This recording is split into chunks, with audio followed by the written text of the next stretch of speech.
好，同学们好，欢迎大家来到我们第3期的团练水水小课堂的第3期团练这次的话呢，我们要来做一个新的尝试，我们画一下小男孩然后因为是第1节课嘛，所以在开头的时候呢，我们稍微大致的把这个男女的外轮廓差异对比，我们给它过一遍花个几分钟给它过一下现在大家看一下我们上面的这2个剪影这2个剪影的话呢，实际上没有任何的细节现在，但是呢已经是有了不同的一个性别特征，对吧？即使我们不去看它的这个胸部，就是说一个有胸一个没胸，即使我把这个小凸起给擦掉，那么这2个现在在大家的印象里面它还是非常明确的一个性别特征。像左边这个就是女孩子嘛，它更加的这个柔美一点，对吧？右边的话呢，更加的整体更加的爽利一点，具有一个少年的特征那么到底是做了怎么样的调整使得这2个剪影会有这样的一个差别呢？我们可以看到，如果把它做一个几何概括的话把它这种肩膀还有这个胯部呀，我们给它连起来，对不对？我们发现少女的这个身体躯干部分它可以概括成一个这样子的一个沙漏而且的话呢，我们要注意下面这个三角形呢，会比上面这个三角形要来的大一点，对不对？然后如果是少年的话呢，我们把这个肩膀连一下，我们把这个胯部连一下，我们会发现最宽的地方是在肩膀这里，对不对？那整体的话呢，我们可以把它当做一个梯形那么它重心比较重的地方，比较大的地方呢，就是在上边，对不对？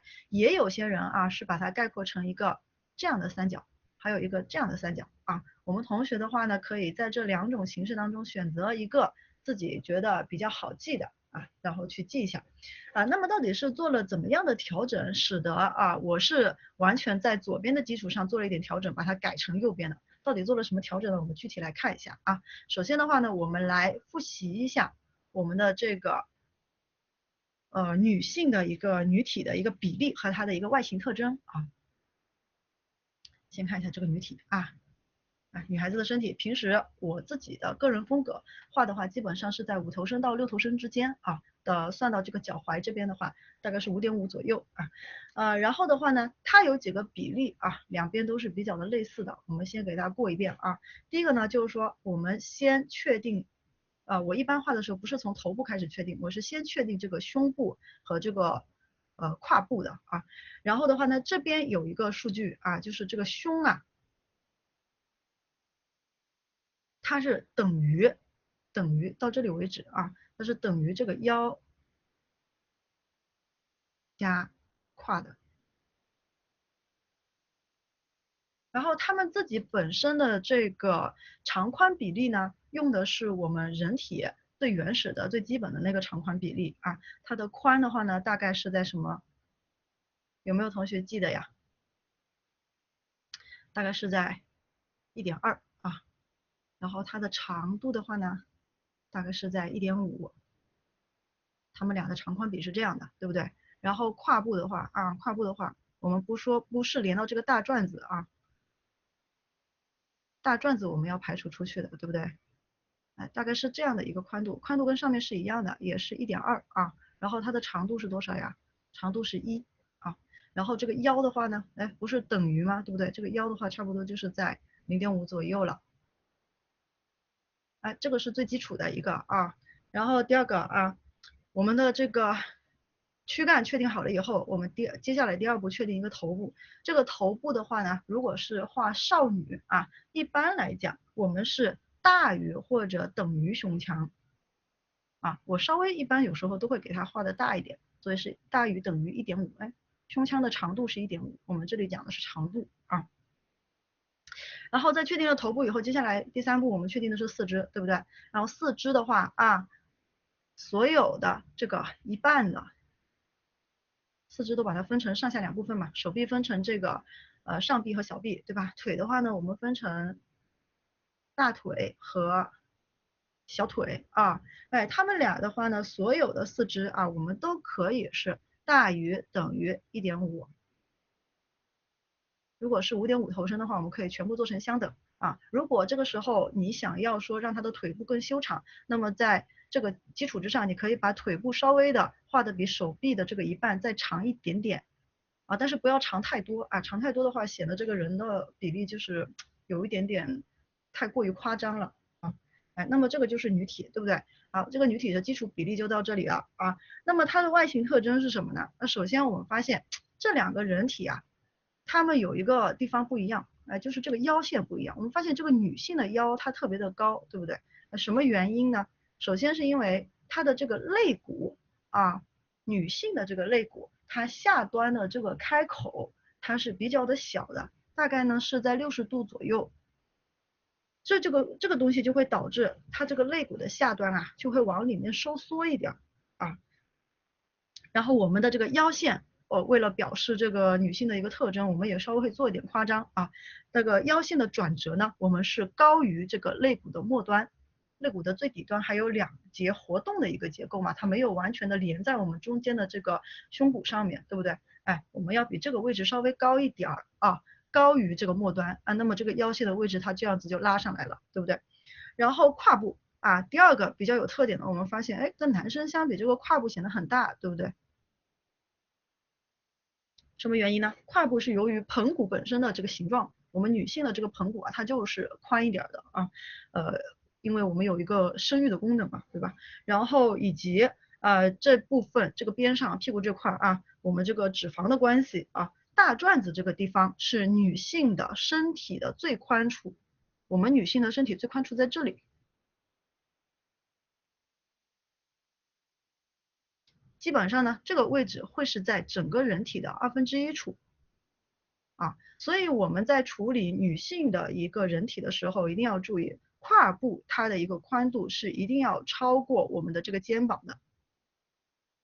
我们也可以大致的给它定一个长度啊，比如说这个胯部的话，肩膀的话，我们大概也就是在1.2左右，跟我们的这个肋骨的这个宽度我们可以齐平啊，或者你稍微超出一点点没有关系的啊，只要把它们两个的宽度差给它维持住就可以。注意这个胯部一定是要宽于这个肩膀，那就可以啊。然后胯部的话，我一般会搞一个2左右啊，搞一个2左右。这个是我自己一般比较习惯的一个宽度，如果对你有用的话，你可以沿用这样的一个比例啊。好的，那么怎么样啊，在这样的一个基础上面，怎么样去做？我们看一下啊，所有的笔记都在这里，同学们这个有需要的话，我可以给你们把这个东西传到相册里啊。然后怎么样去做一个调整，使它变成一个男生呢？我们来看一下啊，首先第一个从比例上面来讲啊，从比例上面来讲，从比例上面来讲，第一个是不变的啊，就是我们的胸等于腰加胯，包括它们的这个宽度和长度的这个比，也就中间粉红色的这一块剪影啊，其实是没有改变的啊，全部拉到这里一模一样的。第二个啊，那第二个就是开始讲头了，对吧？不一样的我就把它写出来啊。这个头跟女生相比的话啊，我们要稍微注意一下它的一个头肩比，这个东西就比较重要了。头部我们一般处理的时候小于等于1.5，刚才这个是大于等于1.5，我们小于等于1.5，把它弄小一点啊。然后第三个四肢啊，四肢的话也是差不多的，全部都是大于等于胸腔啊。那男性的话呢，有时候他的美感来自于他的这个腿很长，对不对？所以有时候的话呢，啊，这个腿部你可以再做一定的伸长啊，再做一定的加长。越想表现他的一个少年感的话，就是年龄感的话，比如说17、8岁啊，20多岁，你可以把这个腿部呢延长的比这个手部要长一点啊。像我这里的这个比例，就是我们今天用的这个第一个人体就是这个人体啊。这边的话有这个腿基本上是在2左右了，比2不到一点点。这个手臂的话是在1.5，所以我的这个大腿整个的比例就比那个手臂要来的长一些啊。想让它稍微的不要太幼啊。如果说你是想要画一个12、3岁的小男孩的话，那么你就沿用之前女生的那个比例也是可以的啊。这个腿部你看自己的情况啊。然后的话，外形特征啊，外形特征的话，首先第一个，哎，跟这个腰一样，对不对？我们发现女生的腰呢是在这个位置，男生的腰呢，哎，是在这个位置，它要稍微的下面一点。那什么原因呢？跟它的这个骨骼结构有关系啊。肋骨它的底端啊，男生的底端啊有90度，所以这个就导致它的下端相对来讲是外扩的。也就是说上半身的它这个转折就不明显了，它很方正了，对吧？那么它的转折在哪里呢？在胯部啊，胯部这个地方，我们给它进行一个转折就可以了。第二个就是这个胯部，胯部的话，刚才我们讲了，女生的话1/2是人体最夸张的地方啊，最宽的地方。但是男生的话呢，我们这一块就不要做的太夸张，要做的克制一点啊，尽量就沿着之前的那个1.2的这个宽度稍微扩张一点点，有那么一个三角形的形状就可以了，不要给它做太多的这样的一个突出去的一个形状啊。也就是说这个地方啊，我们尽量收缩啊。那么，男生的全身最宽处在哪里呢？在我们的肩膀，在我们的肩膀啊，两端的连线一定要注意，要大于这个胯部。那么这个我也可以给大家一个数值啊，大概基本上是在1.5到2之间就可以了。如果你要做的少年一点，你就不要到2，2的话呢就已经是双开门了，两个头嘛，你这个人物已经是非常的肩膀就已经非常的雄伟了啊。1.5到2之间啊，那么就可以做出一个比较清秀的少年的一个体型。好了，那么我们总结一下啊，跟少女体比起来的话呢，少年体我们更注重的是这样的几点：小头啊、宽肩、窄胯以及这个长腿。长腿的话，看大家自己的一个喜好。如果你喜欢比较年龄小的，那么你的长度保持跟你的上肢差不多就可以了。如果你想要说让它修长一点，年龄稍微大一点，那么你也就做到这个2左右，那么就可以了啊。了解了吗？清楚了吗？好，那我们这一趴就过去了啊。接下来的话呢，我们就来进入我们今天的这个第一张图，它的一个绘画过程啊，绘画流程了。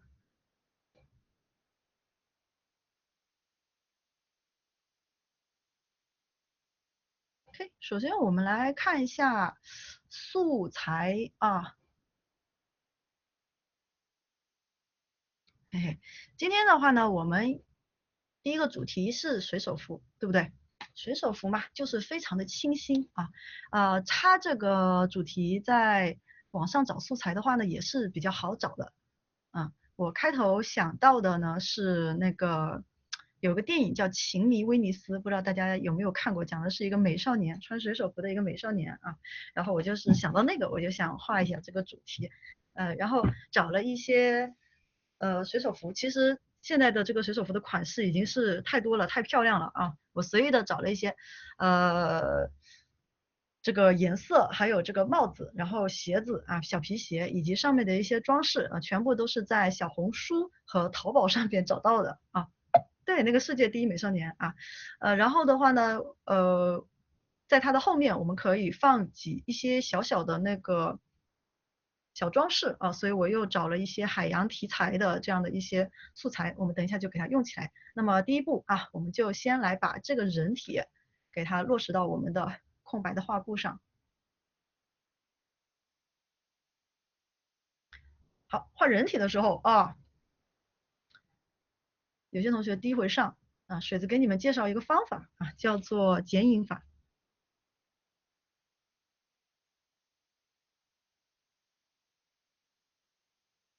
就是一上来我们先糊啊，先糊一个剪影，把它的大致的比例和它的相对应的这个位置啊，我们给它糊的差不多了以后，然后再在上面画线稿啊。有些同学初学的同学可以试一下啊，应该是比较容易上手的。那么我们先从哪个地方开始做起呢？我们还是跟刚才的顺序一样，我们先从身体开始啊。哎呦，好像是叫魂断威尼斯。然后这个躯干呀，它是一个扩张的状态，对不对？它的脊柱是一个往前拱的，比较挺胸的这样的一个状态啊。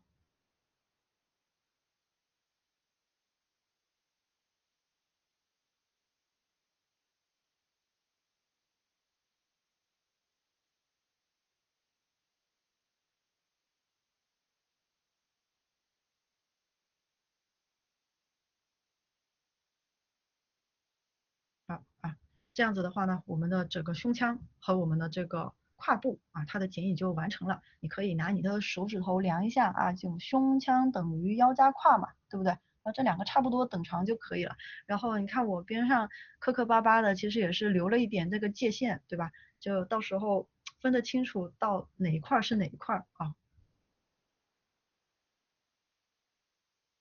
然后我们现在画一个头。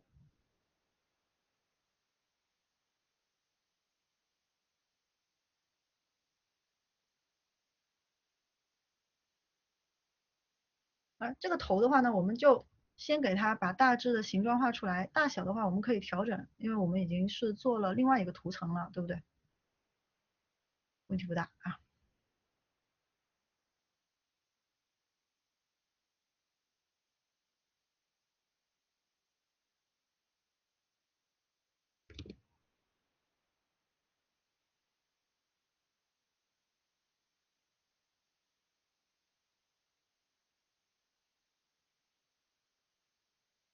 好，这样接下来的话呢，我们把它的四肢给它添加上。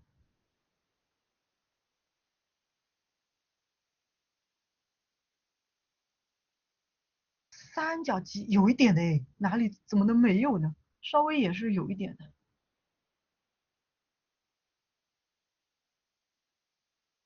就是有一点起伏，没有特别的多。不过样子你得起伏你得稍微给它一点，不然你完全是直线的话呢就不太好看。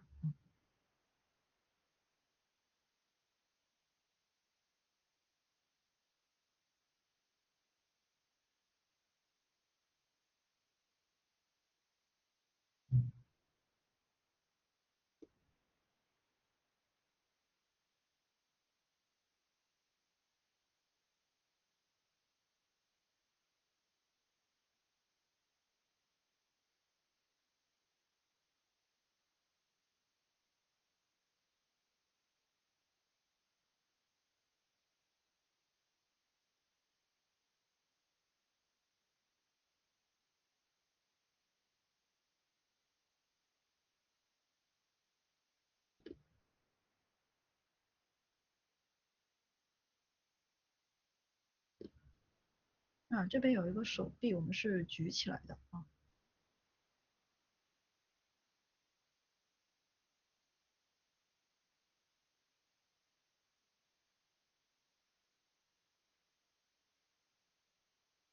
然后这个手的话没有关系，不用管它，因为在我的设计里面有一个帽子，最后会把这个手挡掉。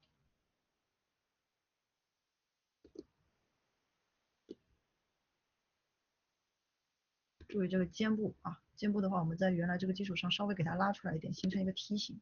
注意它的这个宽度啊，我们要大于这个胯部的。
啊，然后我们稍微的做一点调整啊。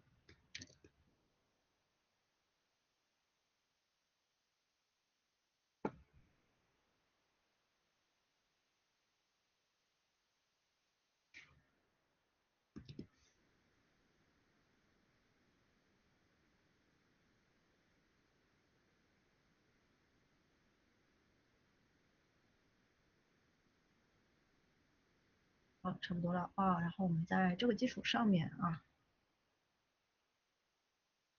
用这个线条啊，把它的这个人偶人啊，就像左边一样，把它的人偶人表现出来。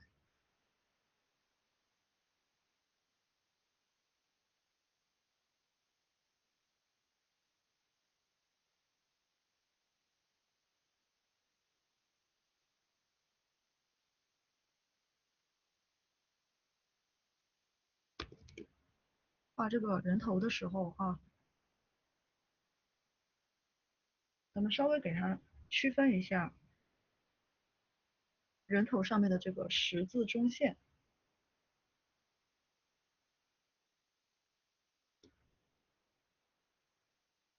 好，这里注意啊，为了表现这个男孩的话，还是一个正态嘛，对不对？然后他的这个中线的话呢，要在整个头部的1/2以下啊，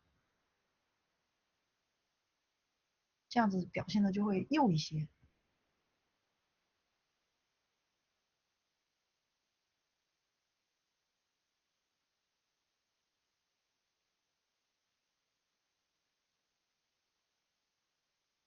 好的，我们可以用这个豆豆眼定一下位啊，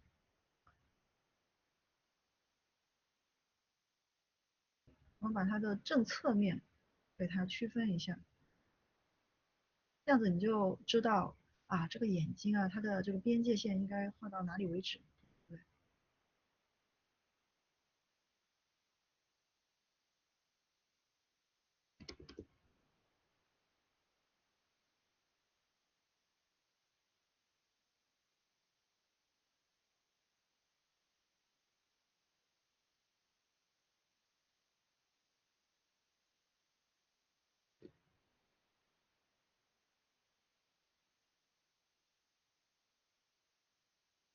嗯，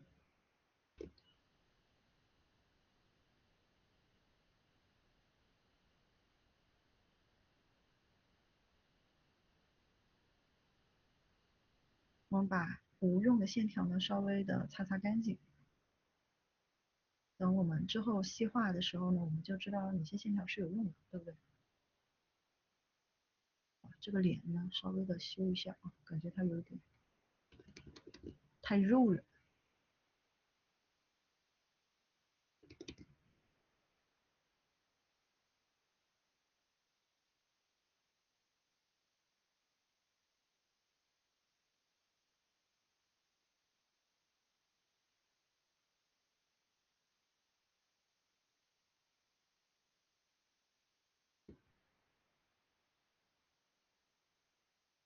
整个的趋势是这个样子的一个趋势，把这个躯干的中线表达一下啊。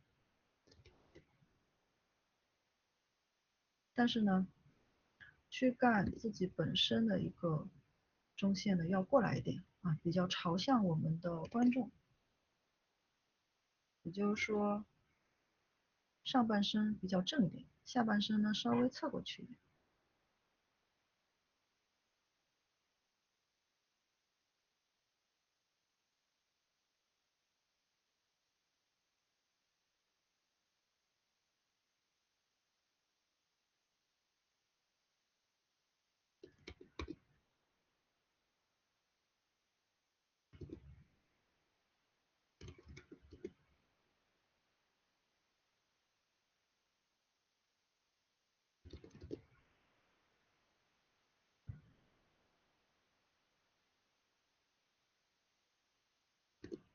大转子这边稍微克制点。如果啊，她这个时候是女孩子的话呢，我们这个连着大转子，她的大腿这边啊，我们要给她做一点脂肪上去啊，让她的这个曲线呢更加的明显。但是男孩子的话，我们的腿还是强调一个比较直啊，它的变化是比较低调的。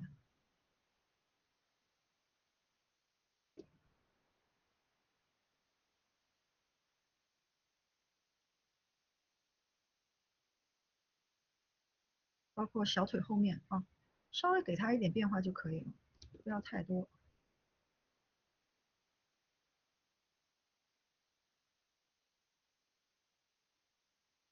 啊，这个脚部的话呢，我们给它做一下分区啊，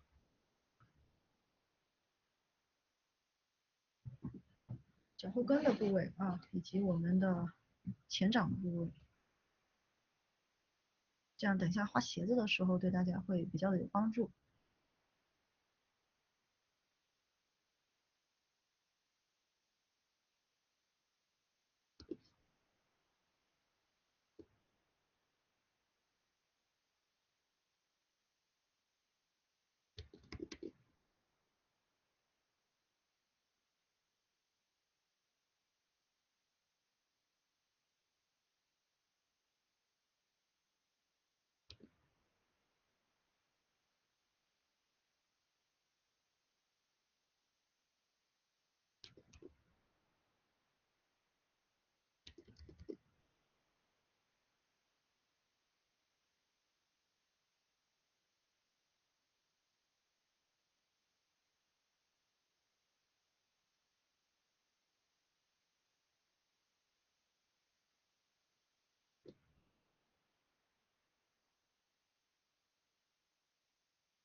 好的，然后我们连一下这个肩膀的水平线啊。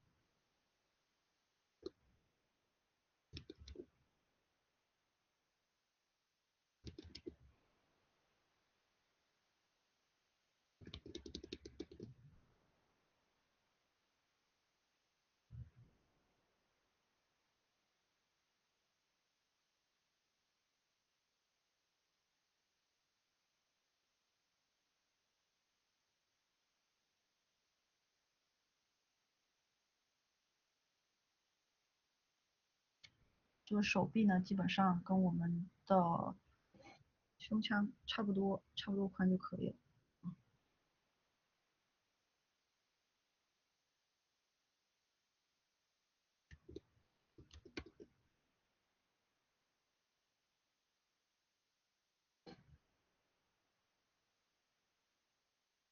手臂的话呢，到这个中间的关节部分啊，它是有一个向两边扩张的一个三角形的凸起。对，我画的风格是比较弱化肌肉的，就是正态嘛，它的肌肉也不太明显。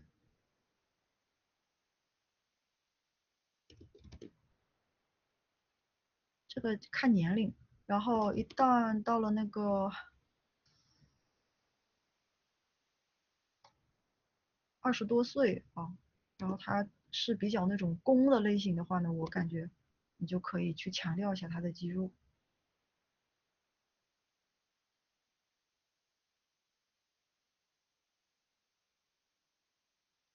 手部的话，我们在手掌和手指之间啊，我们给它做一个分区。手掌部分的话呢，跟手指部分它的这个比例啊，都是一半的啊，就1/2、1/2。然后在手指这边再做一个一半1/2，就是我们的第一个比较明显的那个指关节啊。然后不是还有第二个关节吗？那个不要理它，那个之后再画就可以。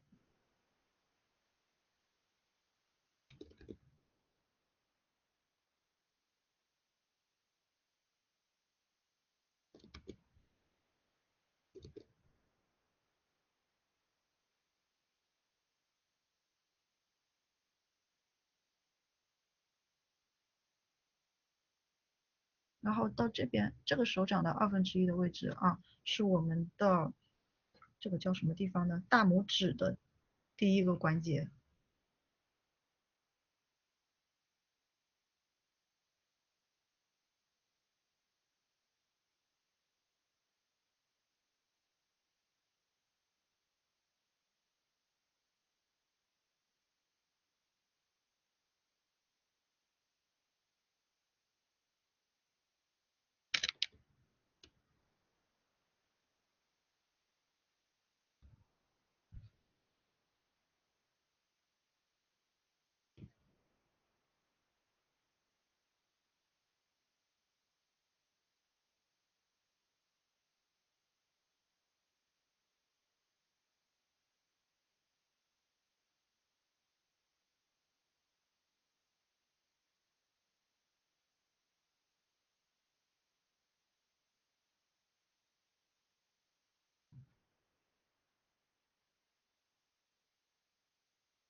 这个关节的话呢，因为手臂折起的原因啊，它会有一个比较尖的凸起。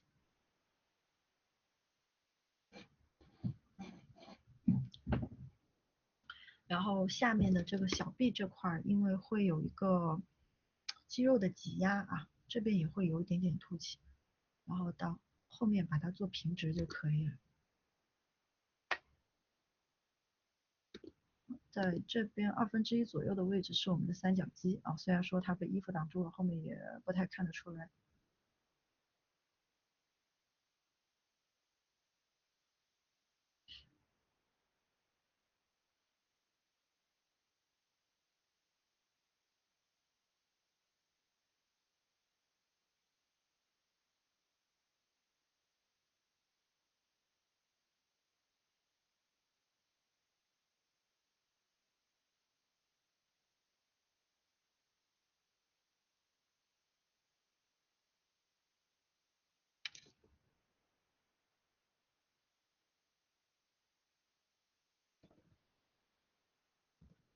我们整体再稍微的调整一下，加强一下它的这个人体的趋势。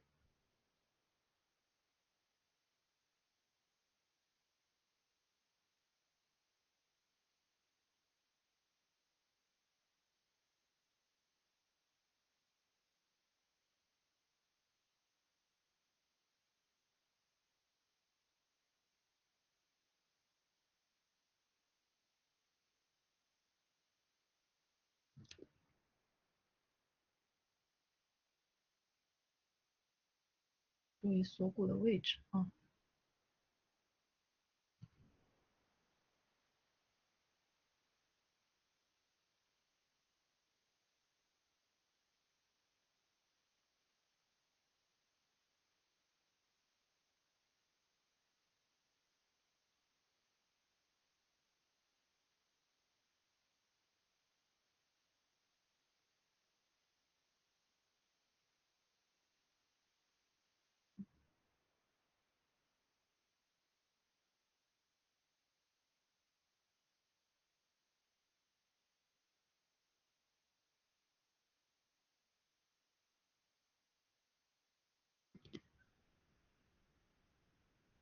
好了啊。好，做好了我们的这个人偶人之后呢，接下来我们来根据这些服装的素材，对，就是更画的啊。当然你也可以有这个原创能力的话，也可以在这个基础上做一些半原创，我也是会改的。比如说你用我的这个画画的流程自己去做一些创作，也是没有问题的。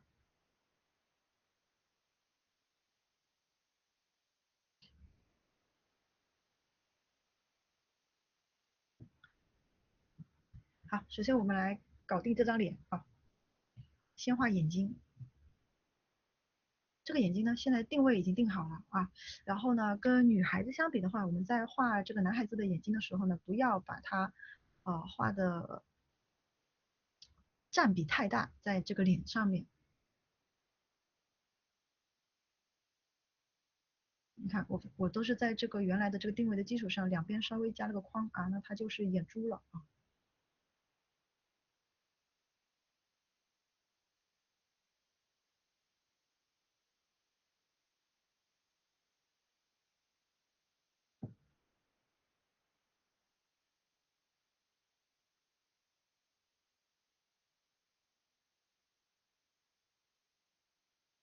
一个比较元气的小男孩。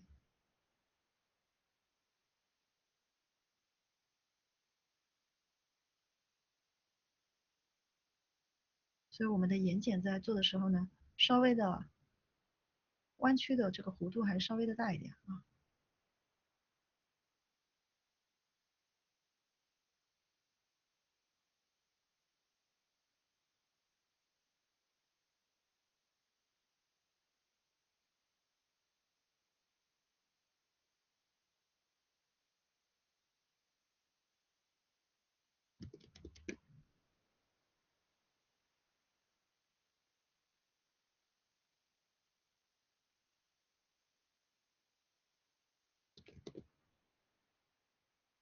我们给它加上高光。把这个眼神儿看向哪里，我们给它定位一下。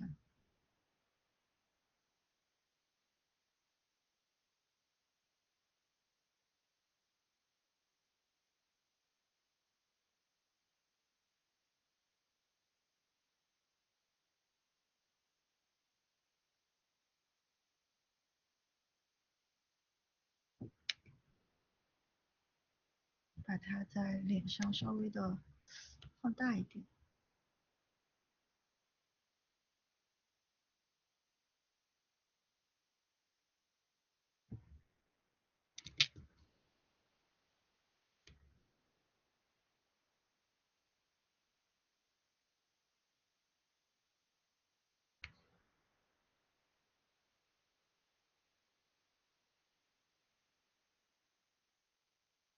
好的，然后我们现在把它的这个脸部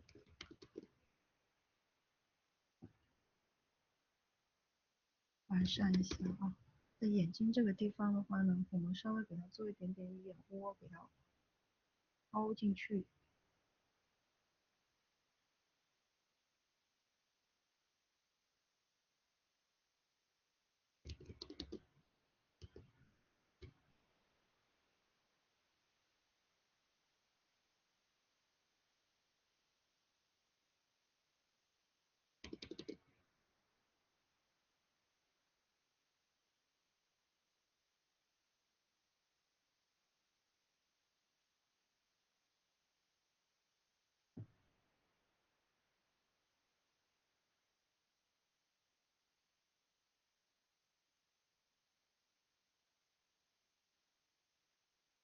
好，我们在嘴部的位置画一个开嘴笑的表情，可以给它做一点点的小虎牙。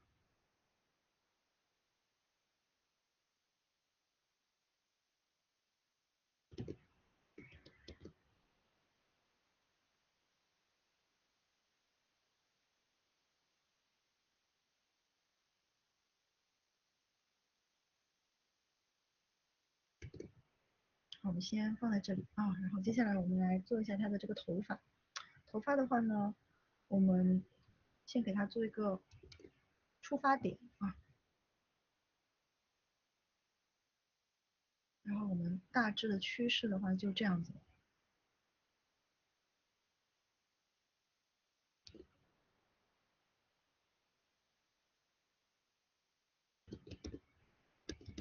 啊，有点被风吹起来嘛，对吧？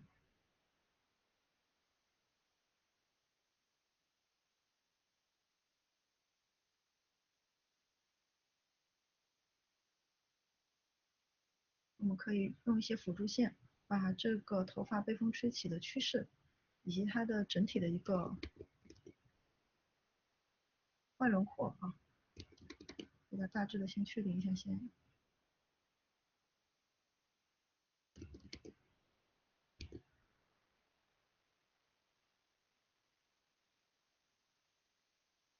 哎，帽子对，完全是戴在后面的。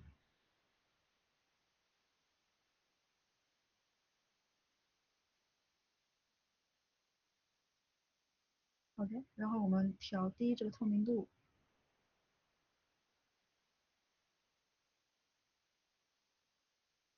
先来处理我们的刘海儿啊，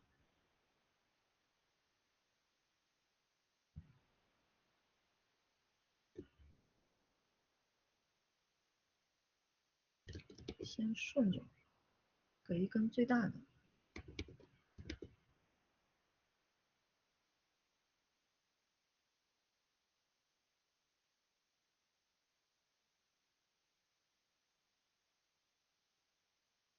再把它分成比较大的几股。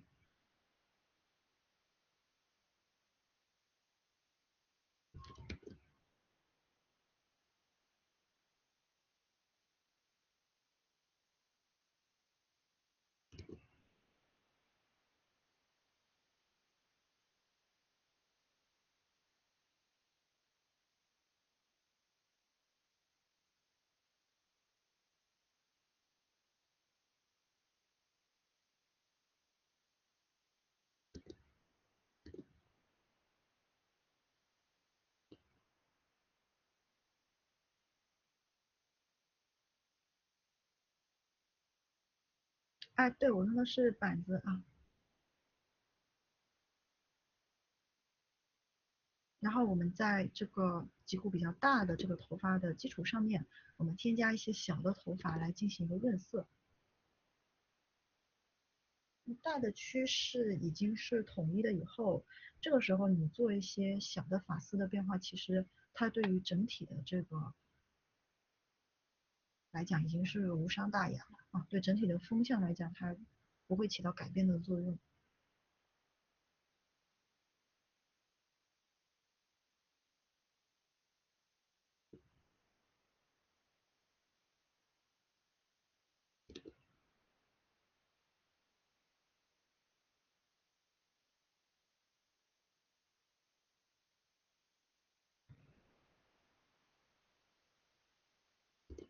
好的，这里也是按照趋势添加一些碎发。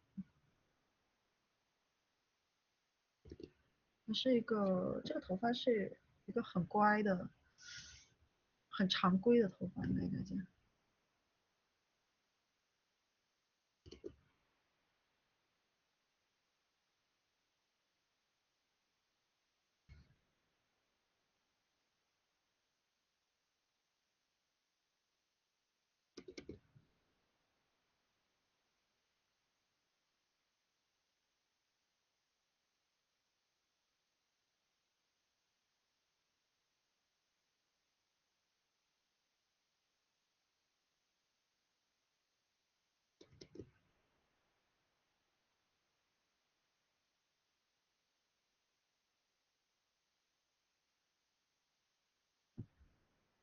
所以这个头发在发型上面的理解上面来讲，应该是不难的啊。它主要就是稍微多了一点点小小的动态。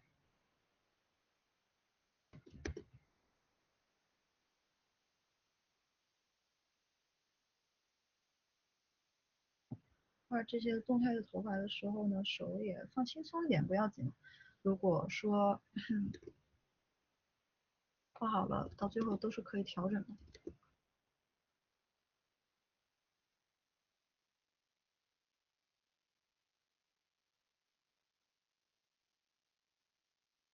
然后到侧面的时候，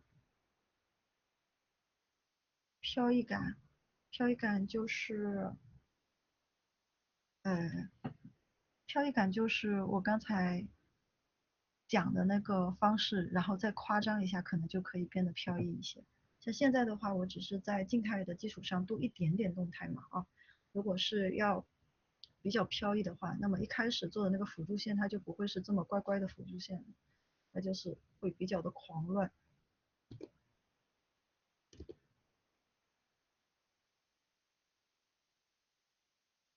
可能就是这个样子的了啊。那么你做出来了以后的话呢，你就会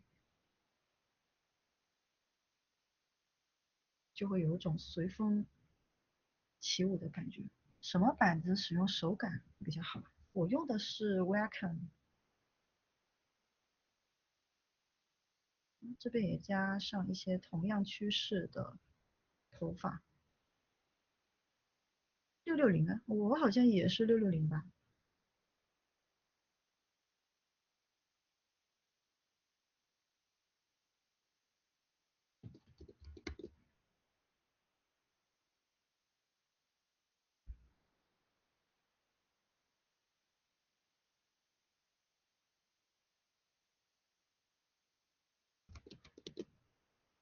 后脑勺这边注意点头发的一个收尾，它的一个形状。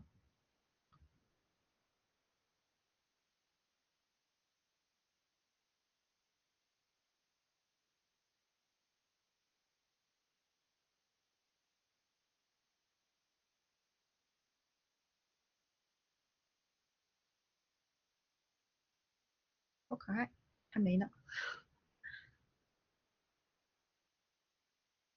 好，我们现在加上眉毛啊。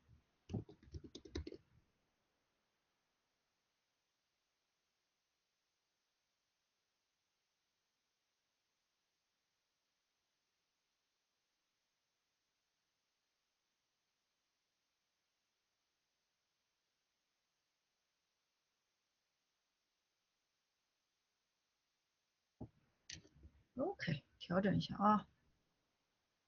最底下那个拿出来先，这个先放着先。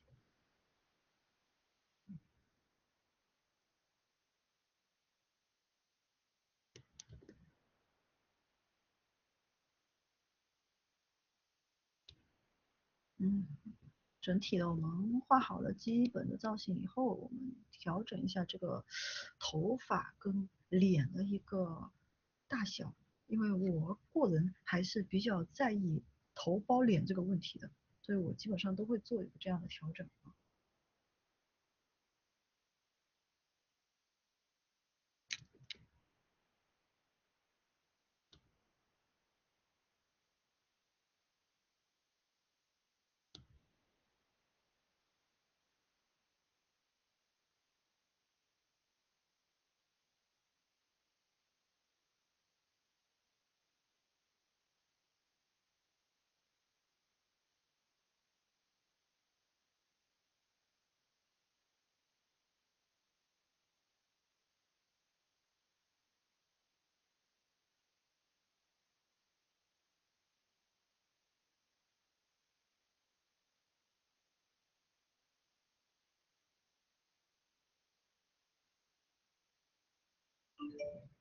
吓我一跳。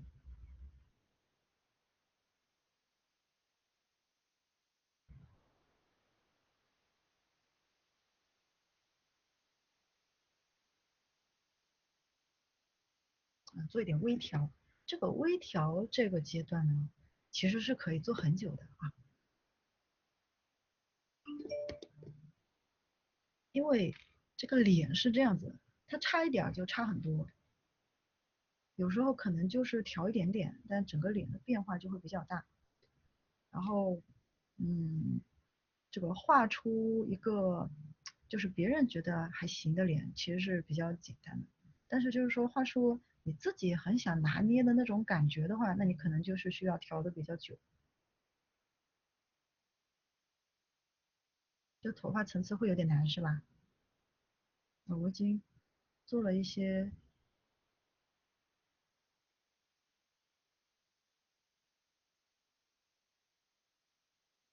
试试看，按照我刚才的那个辅助线的方法试试看啊。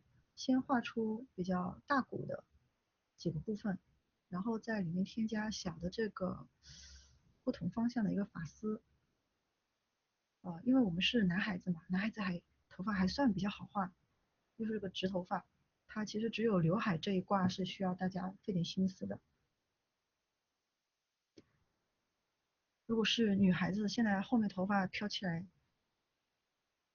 这个难度就会比较的大一点了。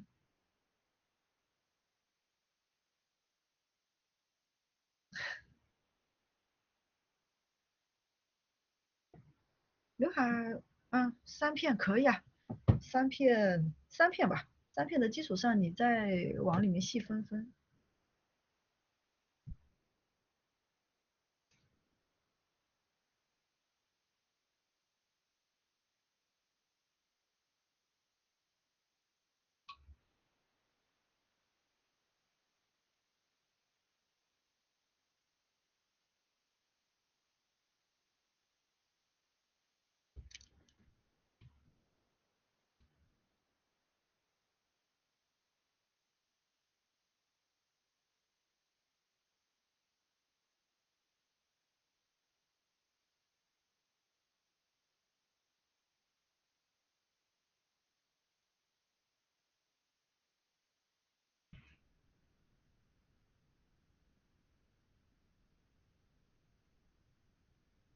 眉毛去哪了？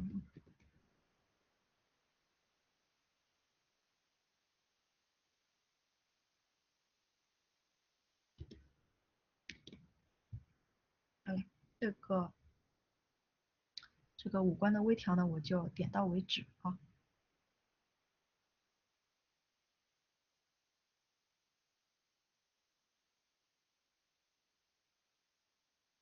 大家自己画的时候，可以在这个阶段多花一点时间因为脸是最重要的。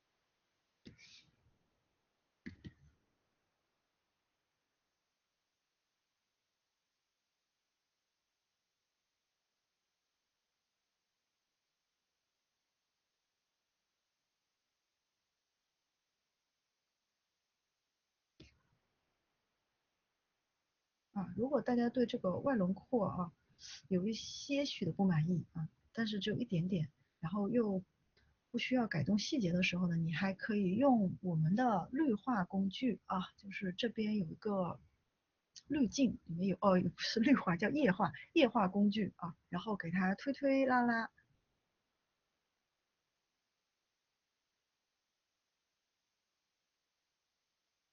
这样子的啊，那你细节不用改，然后你就是觉得对它外轮廓好像说哪里还有一点点这个形状上面的微调，那你用这个东西是特别方便的，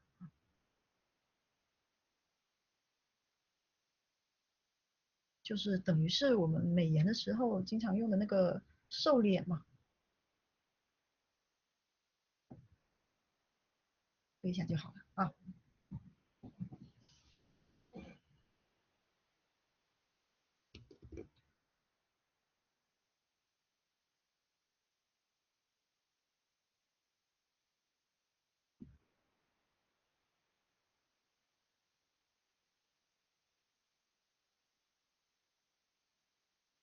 好，可以啊。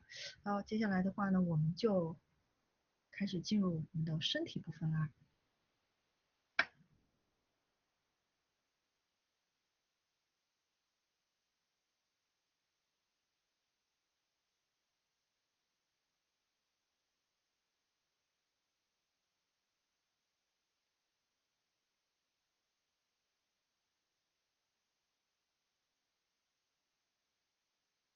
啊，首先我们来看一下我们的上身的话呢，啊，跟这个衣服会有点相似，然后领子的话呢，跟这个部分会有点相似啊，因为这个设计我个人感觉就有点太少女了啊，像这种的话呢，稍微的中性一点，这种有点红领巾的感觉，对吧？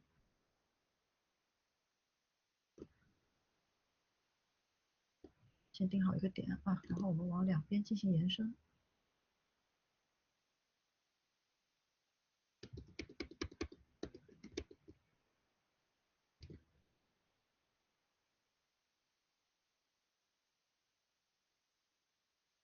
里面是有一点点的小布料的。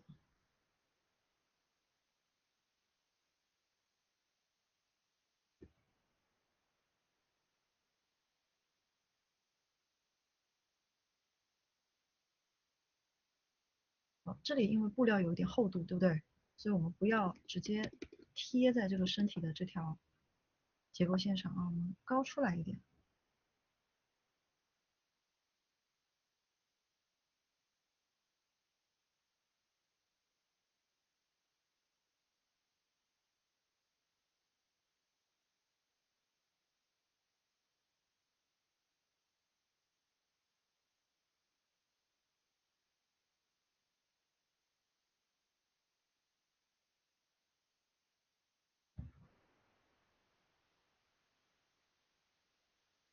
然后这里也是一样啊，这里我们要凸出来一点点。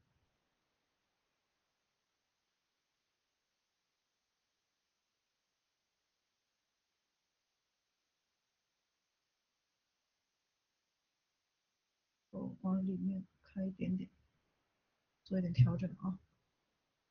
好，然后我们在这边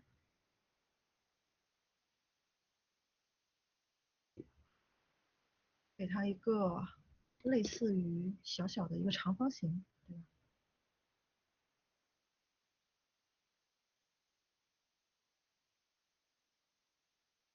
下面连的是领结啊，然后我们这个领结先不用管它，我们先哦整体剪图，整体剪图，你指的是外轮廓还是这个服装本身的这个设计的一个简图呀？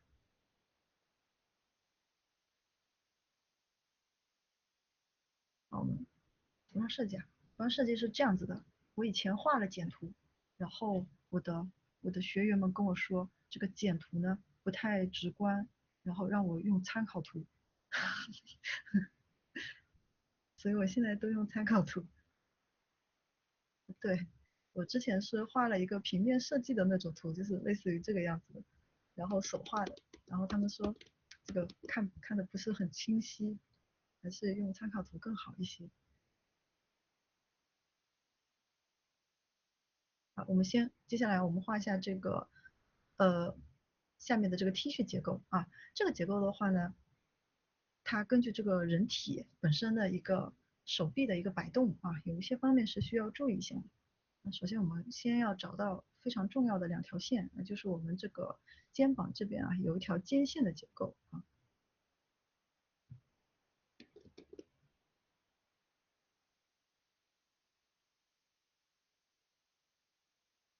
好，围绕着这个肩线啊，然后的话呢，我们先画出大致的一个外轮廓，先可以不用去考虑那个衣褶啊，先把外轮廓画出来。这里因为有一点透视的关系，我们可以看到一点底部。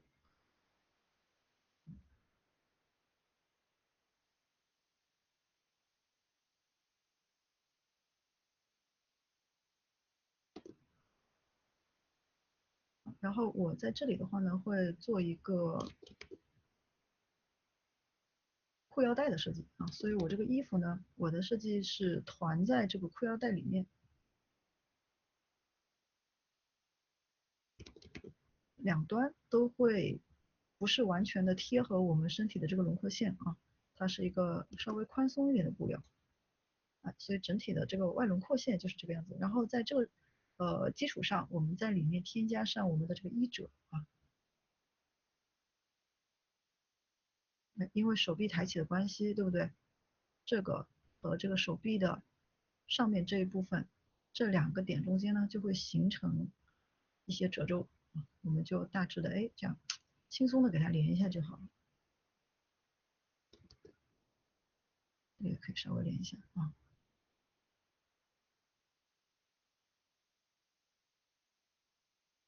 然后这个就是一个非常常规的往下挂的一个衣服，对不对？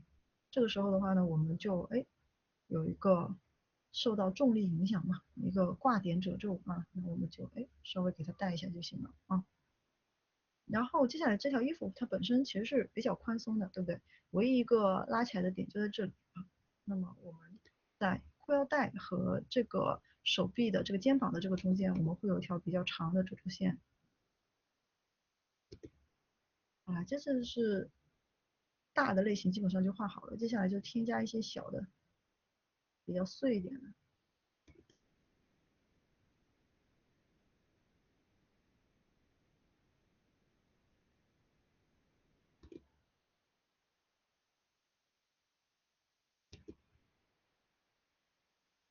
就可以了啊，就可以了。徒手画褶皱，嗯。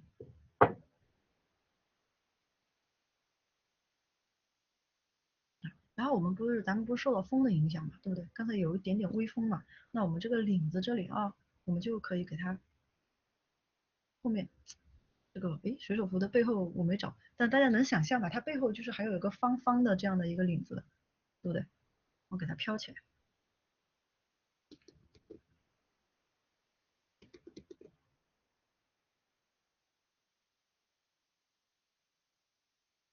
这边有点布料啊，有点布料，我们不要忘记啊。好的，然后这个时候我们就添加上我们的这个小小的领结啊，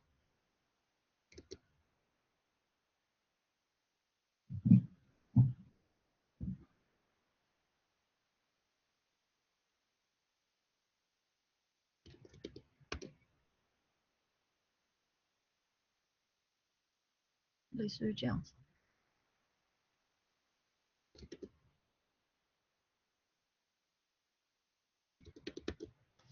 下面搞方的也可以啊，搞尖的也可以，看你喜欢哪种吧。然后这个领结的话呢，外轮廓上面啊，不要做的太柔软，知道吧？它其实是有点硬的这个材质啊，所以你这个曲折啊，弯曲的时候稍微就是硬一点，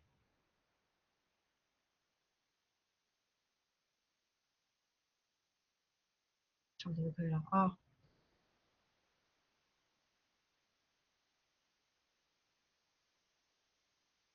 脖子有点长哎，没关系，我们等一下可以全画好了以后把脖子往下降一下。好的，接下来的话呢，就是一个非常常规的小短裤啊。咱们先画短裤啊。短裤的话呢，哎，这个裆部的话，你得比你自己本身的这个裆部啊要往下一点，对不对？不然你穿着不太舒服。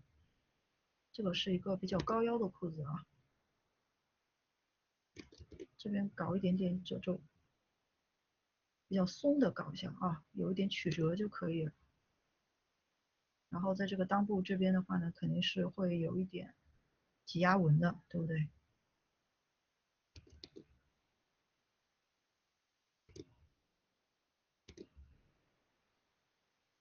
嗯，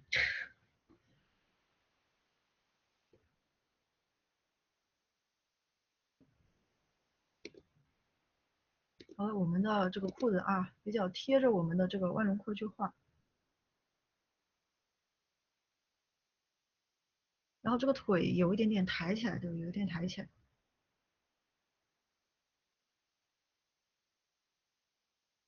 啊。好的，然后这边哎，给它简单的带一下，我们的裤脚就裤腿就出来了。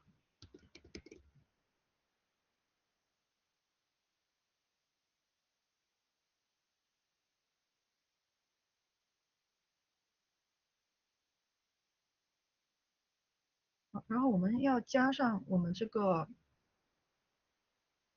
两边啊，裤子两边，如果要显得比较好看的话呢，一般来讲啊，这边会搞一条缝线，那这个结构啊，这个是非常常规的一个结构，我们也给它加上，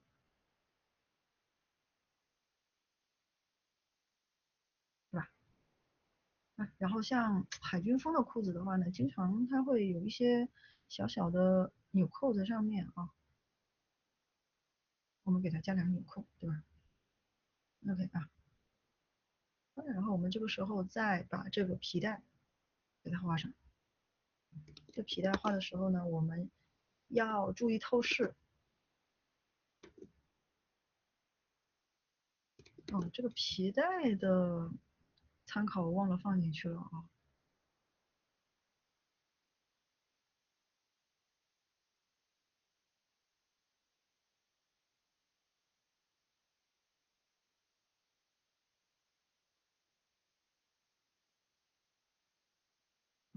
然后先画两条符合透视的一个曲线，对吧？就连成了这样的一个小结构。然后我们在这个结构里面再去添加细节啊。皮带一般绕一圈儿到这边，对吧？有一个尾巴，然后它怎么缠在你的这个裤子上？它肯定是有一个这种裤子上的一个结构，这个叫什么呢？小布料，那这样子穿过来的，对不对？好的，嗯，然后我们这个，哎，搞个扣子，又到了我们非常的经典的扣子环节。像我们的同学就非常的喜欢画扣子，对不对？今天又可以画了啊！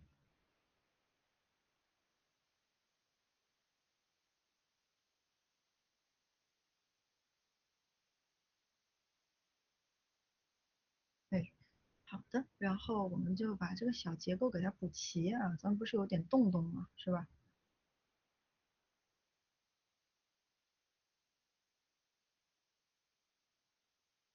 注意这个皮带底下的一点体积啊，明明是你最喜欢的。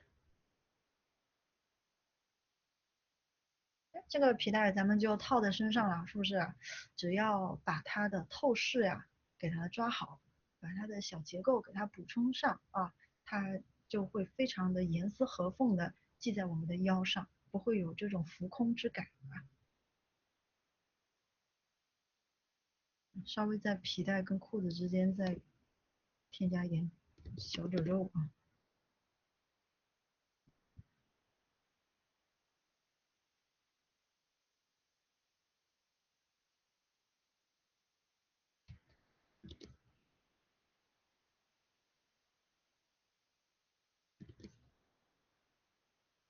我把这个衣服呀稍微往下一点。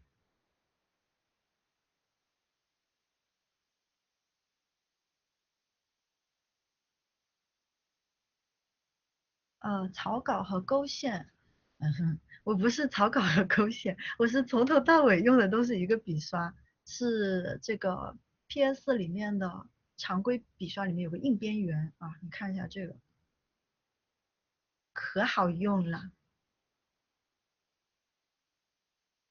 其实我也不是没有用过其他的笔刷，但是我感觉这个是最好用的，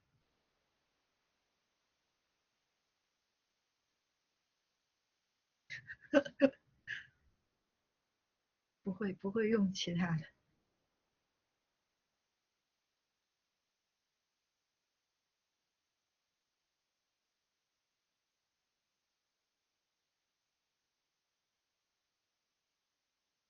好，我们现在把它都给它合并一下啊，这个人物啊，是不是已经有那么点样子了？是不是？哦，我们现在啊，稍微给它把透明度拉得高一些，嗯，然后我们把这个腿呀、还有这个手啊，我们都给它补充上啊。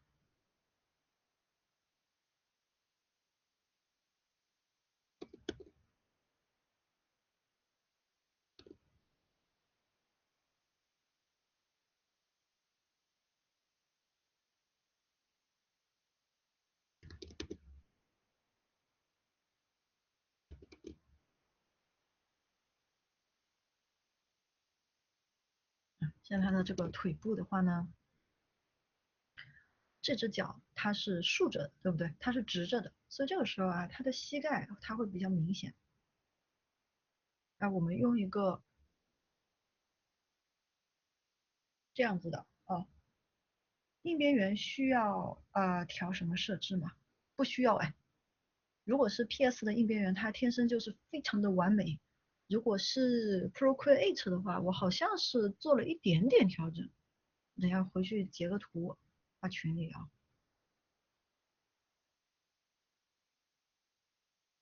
也就是有一个值好像拉到比较大，忘了是哪个值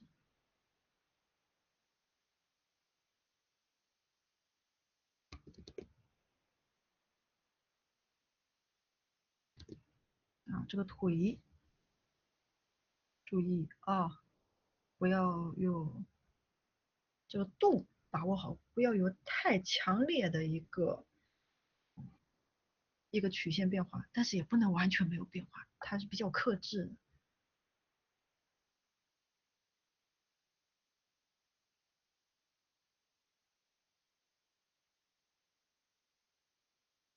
好，开始鞋子啊，鞋子这个，但是到时候把上面这个图标给它换一下，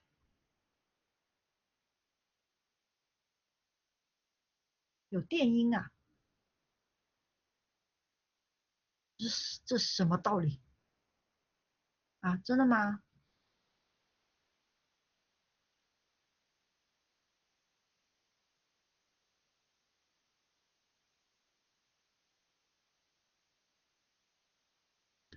哦，好的好的，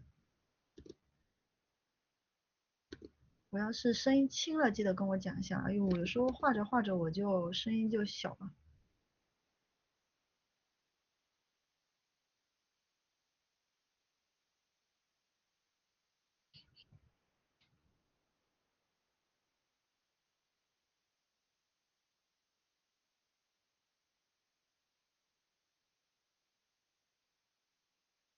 好，然后这边的话呢，这个膝盖啊，它是弯曲的，弯曲的这个膝盖的话呢，咱们不要做的特别圆啊，做的稍微的方一点。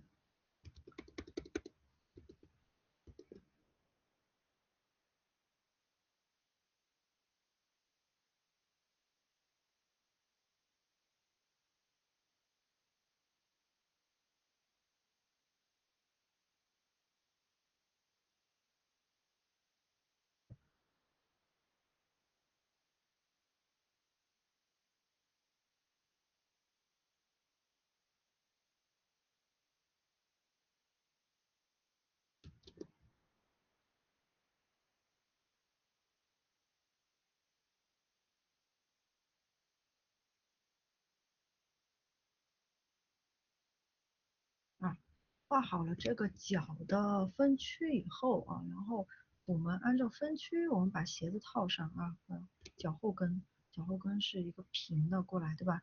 侧面是平的过来啊，哎，然后正面是贴着这个脚背，对吧？有一个这个，对吧？不用把它的结构都画出来啊，这个结构具体的，咱们到上色的时候一并给它画了就行，就给它套上就可以，套上就行。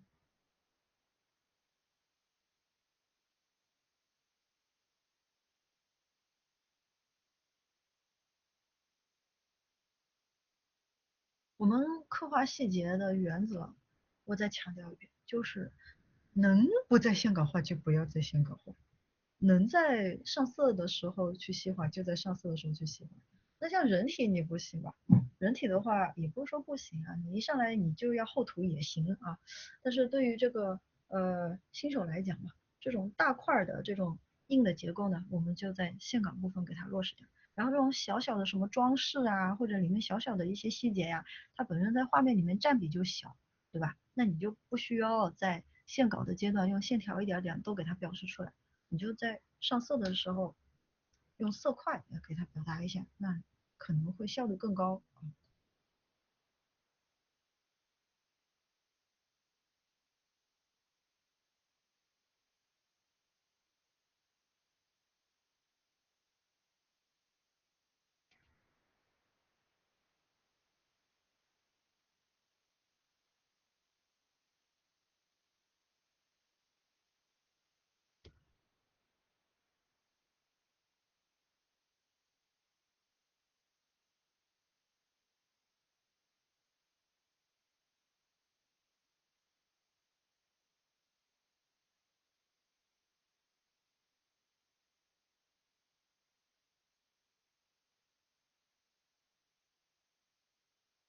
这个帽子是想要这样子的，但是呢，我想让它有点像那种小鹰的帽子，就是在正面看起来的话呢，基本上就是放在后面。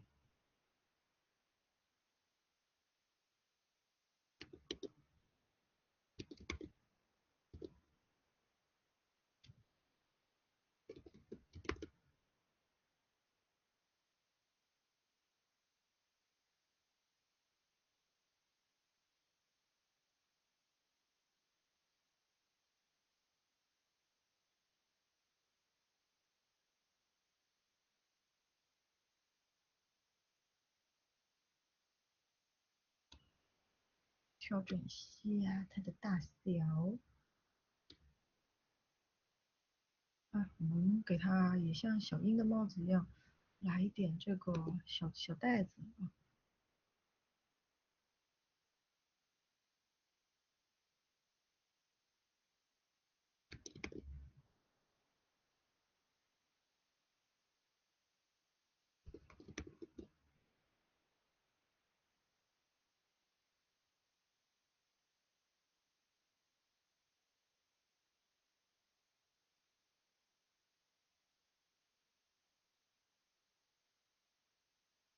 好在上最后一项，我们来把这个手臂啊，还有这个手给它完成。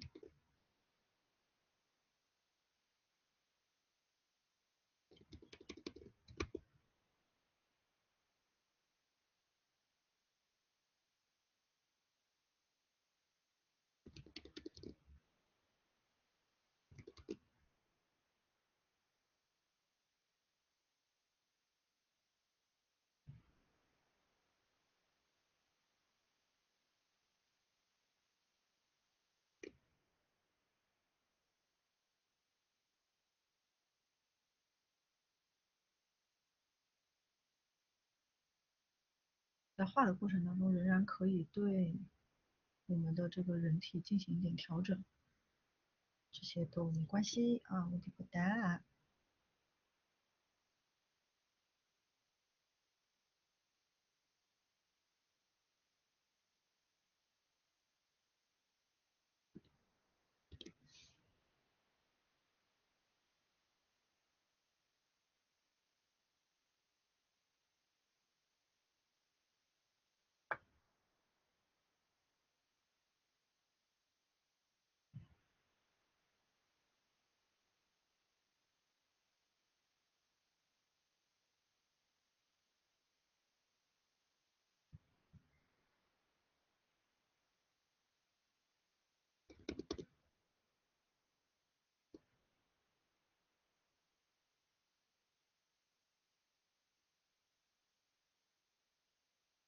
画线稿的时候，对，局部分层，然后感觉这两块比较差不多了啊，然后就是感觉现阶段是 OK 的，我就会把它合并在一起。但是你全部局部分层也没问题的，而且只要分得清楚的话，那么最后去修改的时候啊，它其实也是比较容易调整。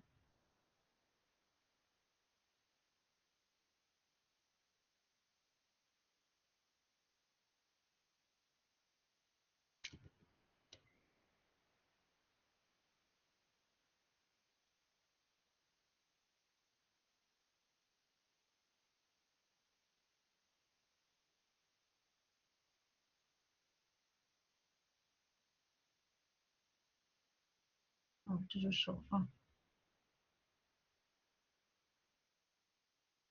在之前的这个比例的基础上。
好的，然后我们再整体的把，刚才感觉脖子太长了嘛，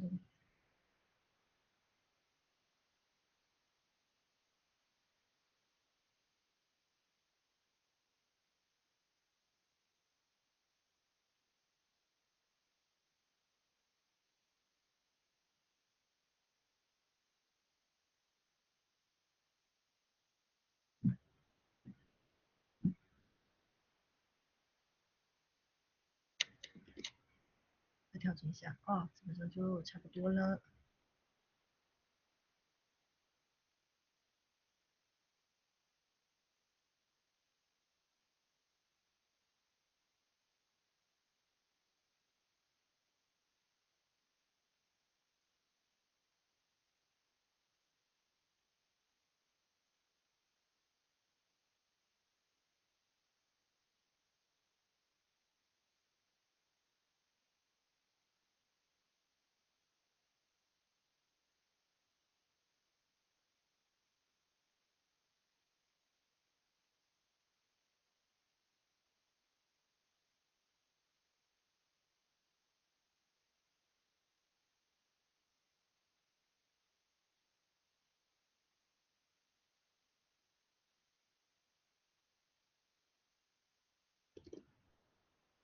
然后现在的话呢，整个效果的话，基本上已经出来了啊。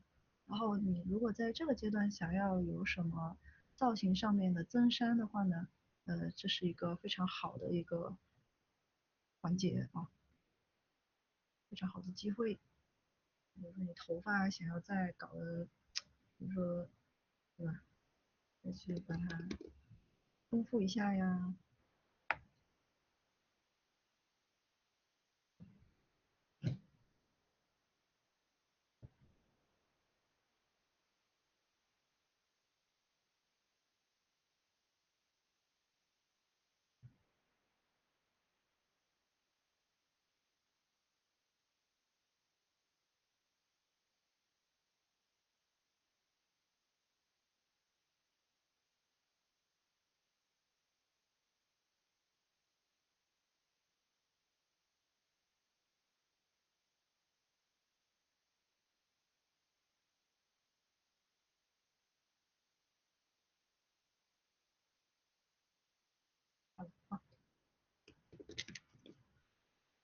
接下来的话呢，我们就可以在这个基础上面把这个人物啊，给它进行一个勾线啊。这回的话呢，我们所有的这个线条都必须是比较确定，而且是比较清爽的了。勾线我们也从哪里开始呢？我们还是从最重要的这个脸开始。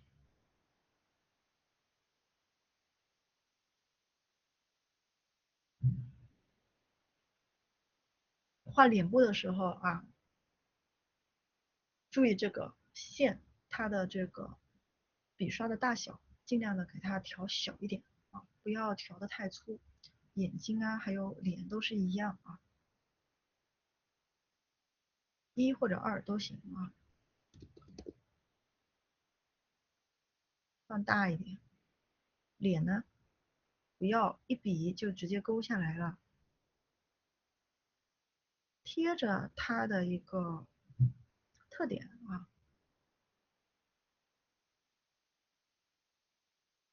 轻轻的、多次的去把这个线条呢，给它做下来啊。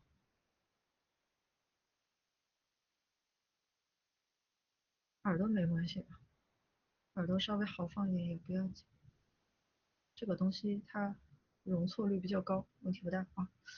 眼睛啊，眼睛也是一样，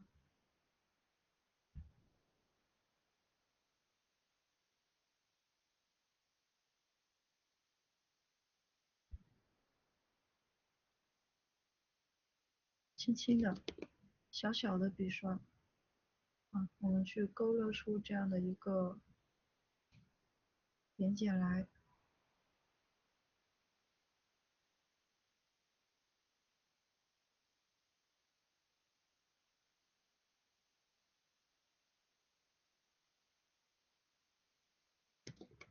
这个高光呢，我们放在这里只是做一个定位啊。我最后画的时候，这根线我应该是会把它给呃擦除掉，或者说在画面里面给它省略掉、盖掉。但是现在我们需要一个小小的线，定一下位。男孩子的脸是可以尖一点的，这个还不是很明显，这个还不是很明显。到后面画一个年龄更大一点的男孩子的话，就会比较明显。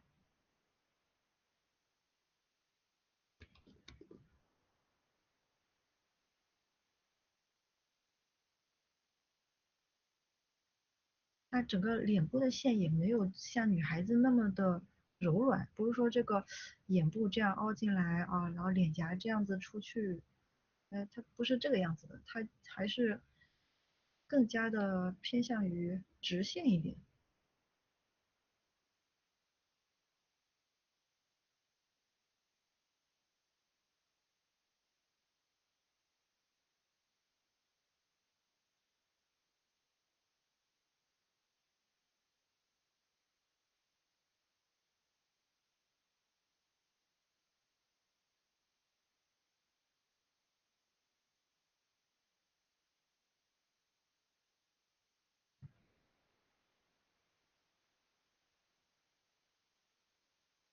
是的，这个男孩子就是我平时最常画的那种，其实跟女孩子差别也不大。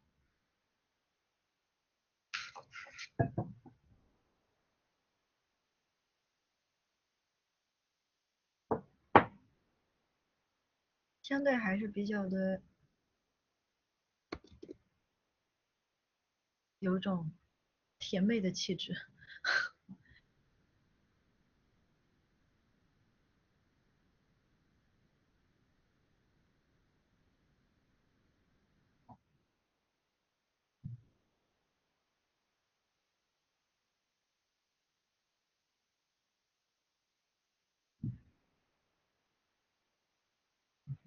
好，接下来我们画头发。头发的话呢，稍微这个笔刷可以调大一丢丢，没有关系啊。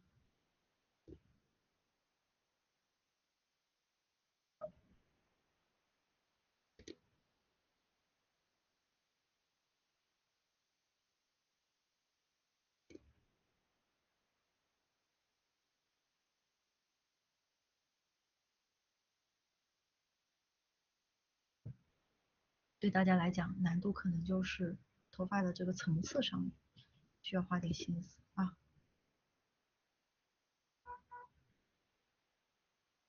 嗯，其实这是一大组，对不对？现在这个又是一大组啊，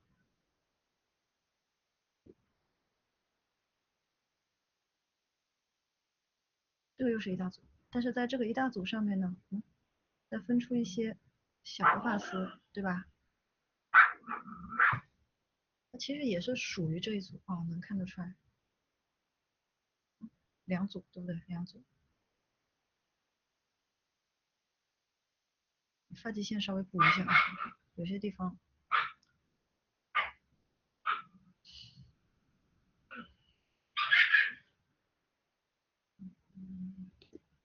对呀、我已经把它关在外面了，它还是它还是要闹腾一下。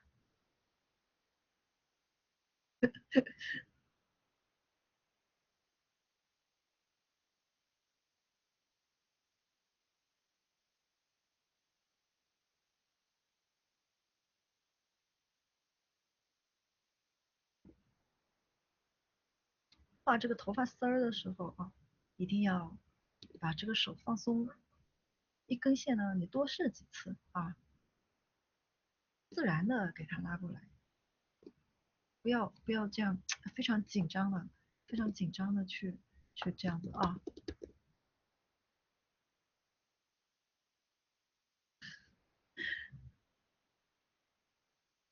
哎，这就第三组啊，这才第三组呢，什么好多组？你清醒一点，这一整坨不就第三组吗？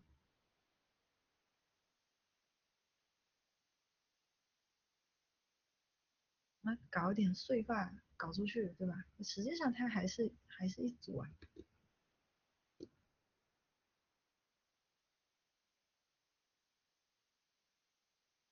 刘海啊，这样三根，这三根当时我画完了以后，我感觉还不够，所以我又来了一根。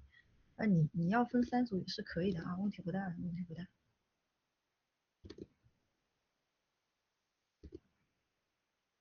哎，我这里分了四组，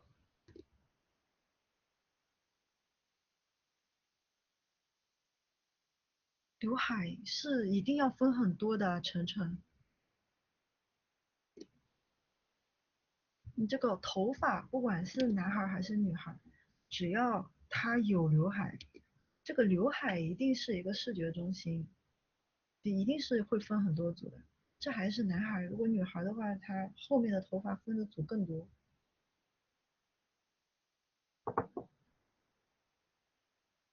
对，只有噔噔噔噔四组啊，我们刘海。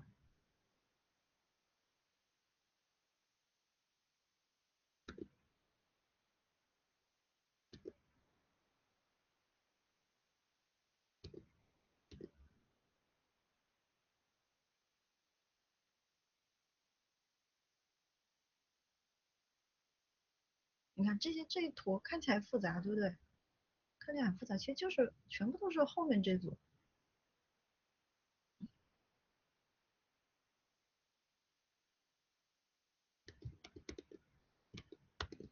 不要也罢。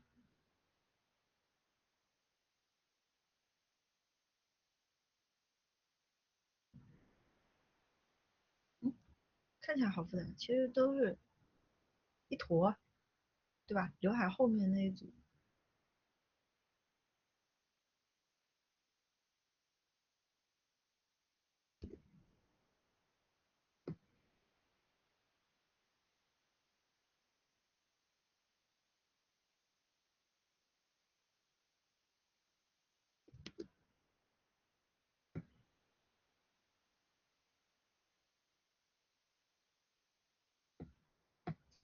一组啊，嗯，基础数字是3个，3个、4个、5个都可以吧，但是大致是3个，不要每一个都分的很多，有详略吧。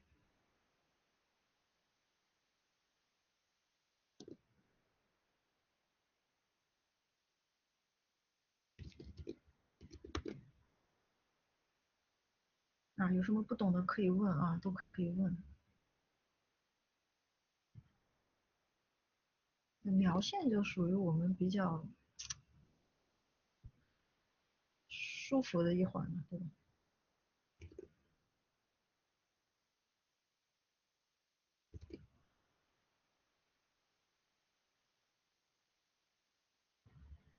后脑勺的节奏要怎么把握？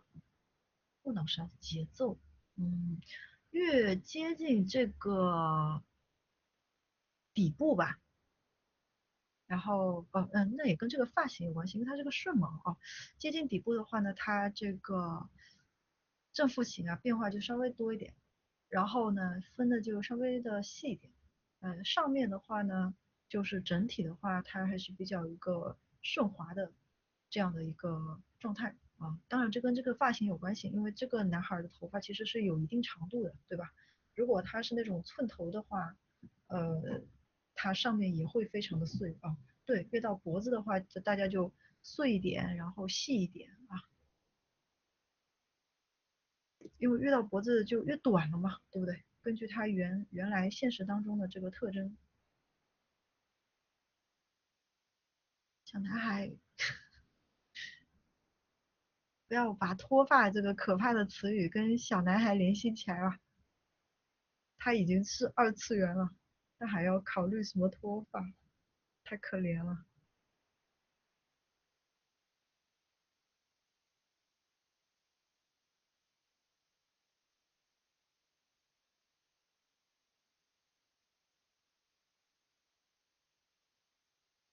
那可不，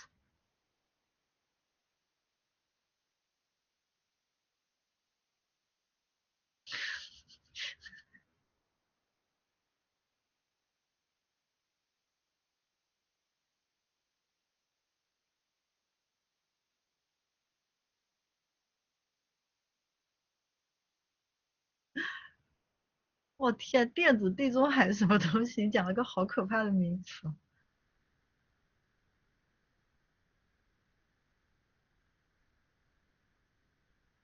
好悲伤啊！电子地中海，我靠。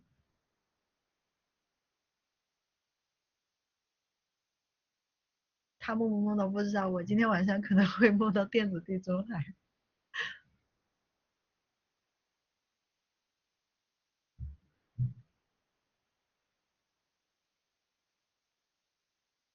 啥叫电子地中海？就是2次元的地中海就叫电子地中海。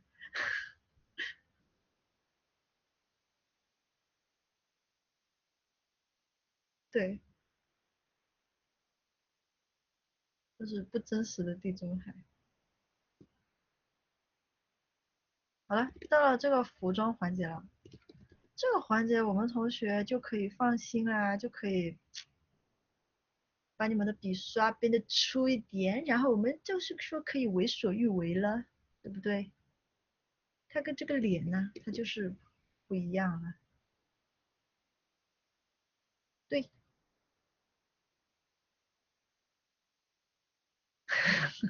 那你也可以删了，你也可以删的。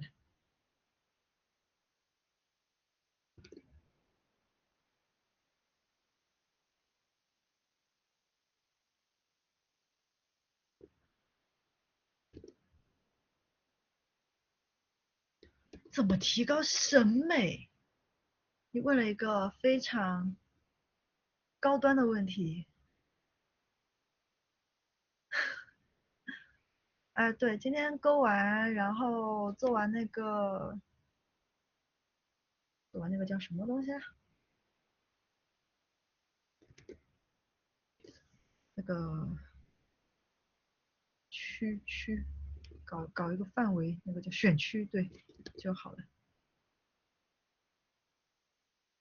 今天不会铺色，今天应该来不及铺色吧？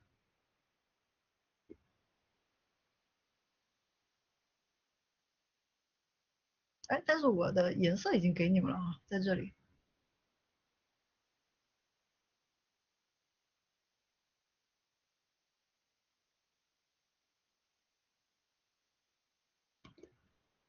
提高审美，哎呀，提高审美这个东西呢，真的是非常的靠积累啊。应该来讲说，你画画的上限是由两个东西决定的，一个是你的基本功，一个是你的审美。确实是要多看多积累，在一大堆的赛博垃圾当中，找到你真正喜欢的东西，然后收藏，做好分类。你每天就要活得像一个净化器一样，也是需要花出一点时间和精力的。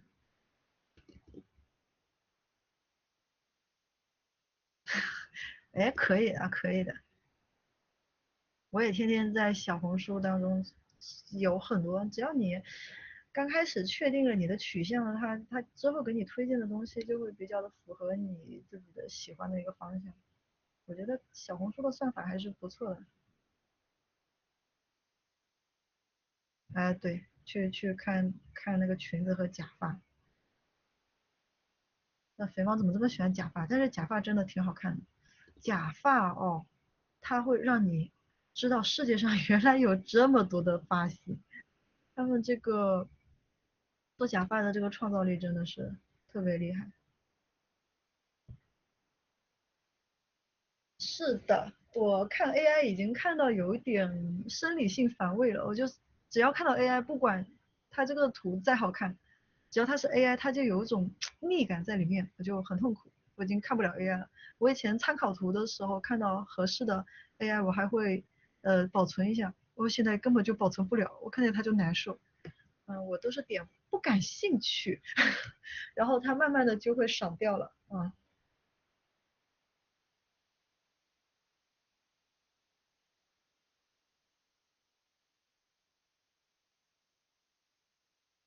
一个部位一个图层啊。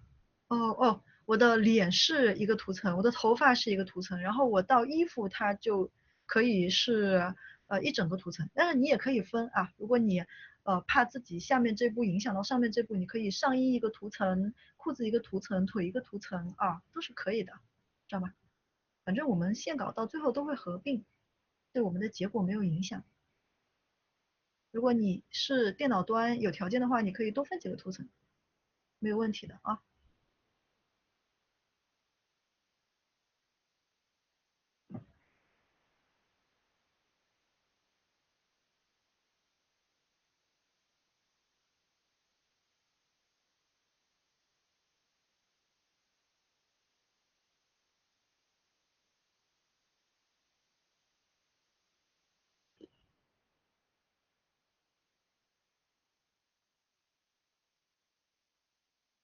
旋转画布的快捷键，我是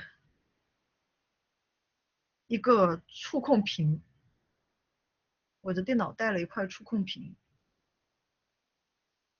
我记得板子是有快捷键的，就是这个，喏，有这个旋转，你看这个板子上面是有快捷键的。对，660是可以的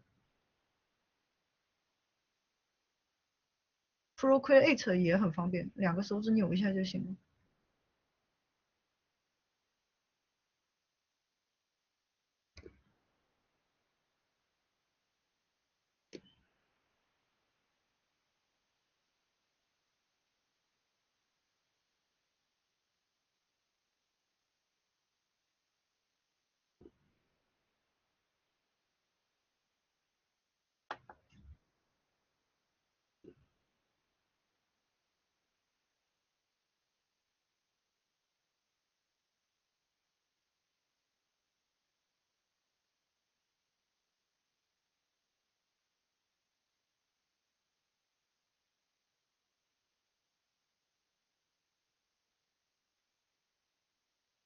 关节处稍微做方一点啊。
啊，这种本来就是在材质上面有一点厚度的东西啊，用稍微粗一点的画笔是没有什么问题的。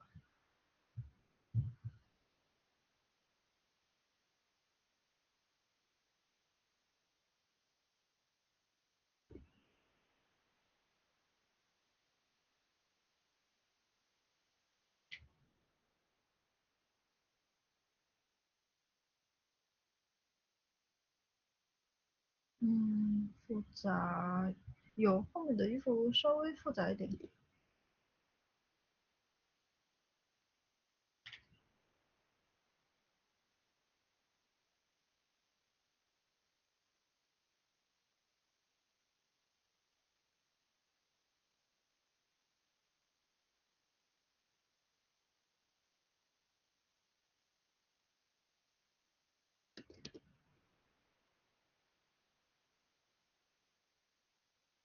嗯，民国那张我还挺喜欢的，不过可能也不是大家想象中那种特别常规的民国，反正我画的都有点混搭。嗯，贵族，对，贵族会有一些小装饰，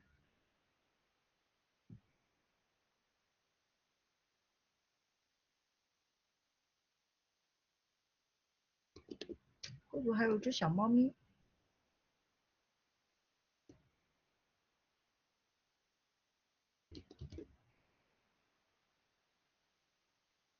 不过除了民国以外，反正都是短裤。辐射也有吧，但是我没有 follow 他们做的什么样子。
古风小女孩，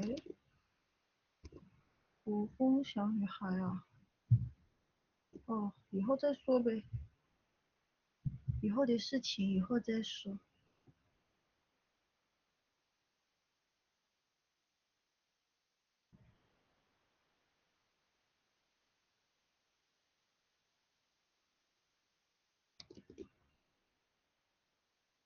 如果是复杂一些的古风的话，其实2节课也画不好。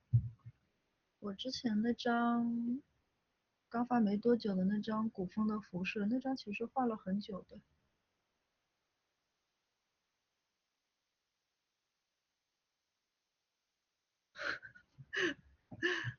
吹个毛线呀！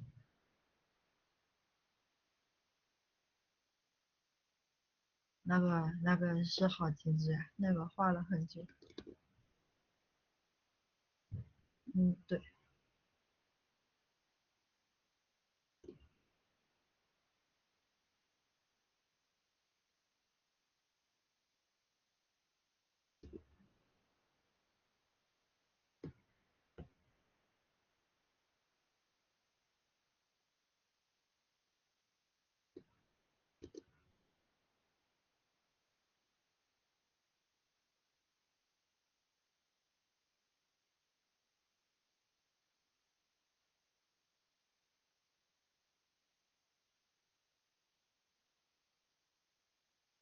加个袜子，注意透视啊，贴着它的透视就可以了。OK。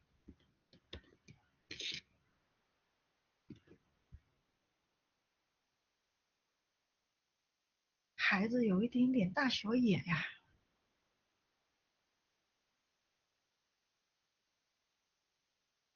然后我们得给他做一个选区啊。选区，我的方法就是非常的朴实无华，就是把它全部涂起来，把透明度弄掉，全部涂起来。如果你们有更好的方法，有更简便的方法的话，你们就用自己更简便的方法。我这个 PS 里面就只能这样啊。线稿的话，我们搞成一个正片叠底啊。嗯，小红书，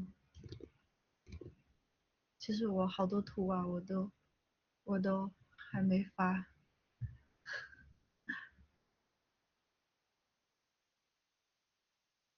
哪里都一样，什么东西哪里都一样，哪里都是这么搞选区的吗？这么可怜吗？啊，我记得有一些高端人士他不是这样搞选区的。我的小红书 ID 叫水水子，你是魔术棒，魔术棒会好用一点点吗？Procreate 按参考可以快速选取。红灯你可以选的很精确吗？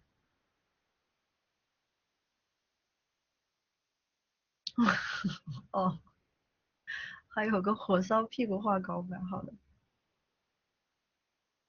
其实这个用吸铁石也可以选，但是选起来不精确，就是这里漏一点，这里多一点，那里少一点，很难受。选白纸，然后反选填色，这个这个是什么高端的操作？我可以拥有吗？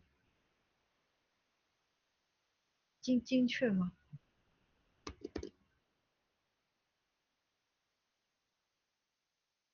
哎，对啊，我也是多方的尝试，然后天天用这种呃怎么说呢，朴实无华的方式。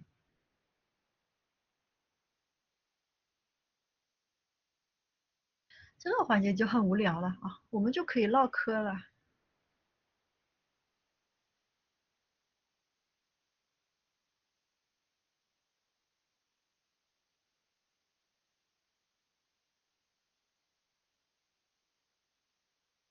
对呀，需要外轮廓封闭。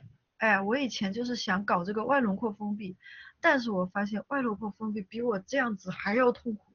我每天都在找那个地方到底哪里没有封闭，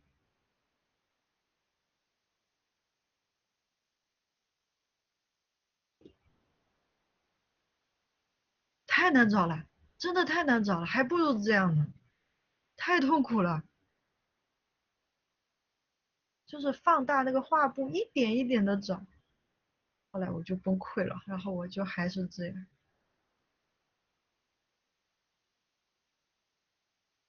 然后我画插图也是这个样子，全部的选区，从人物到背景，全部都是这样子去做的，好悲伤啊！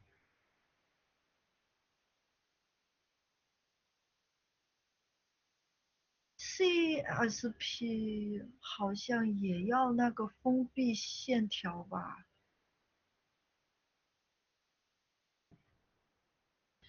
就是 iPhone 都可以一键抠图了，PS 还不可以一键铺色。PS 真的，嗯，优动漫就是 CSP，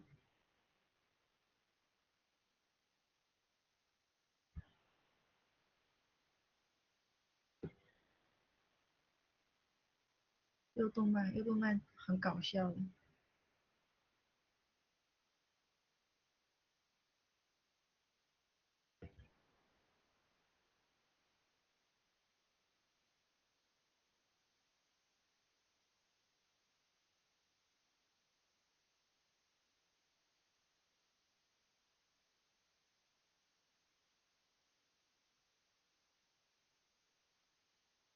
自动闭合缝隙这么高端，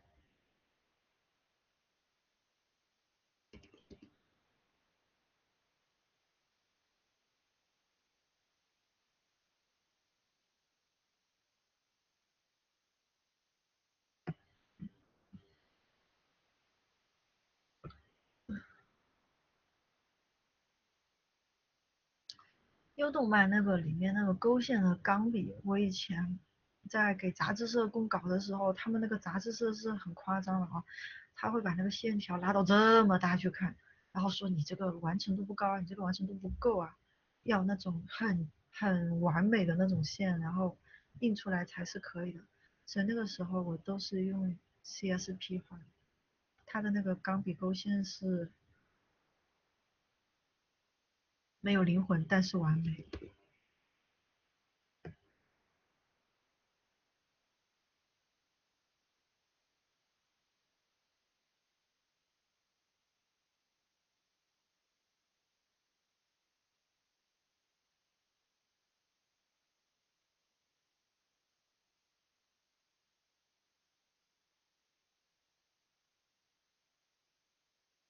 优动漫，优动漫挺贵的吧？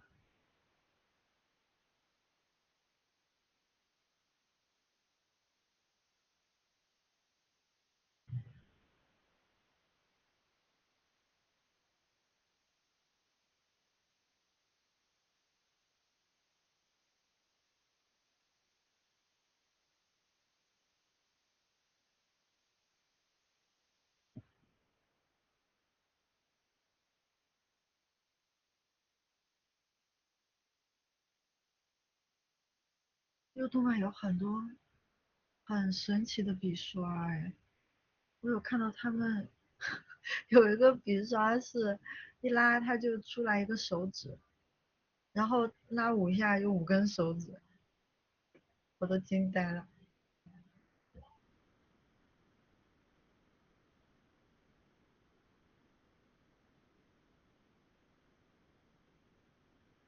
你买了？你买了那个手指笔刷是吗？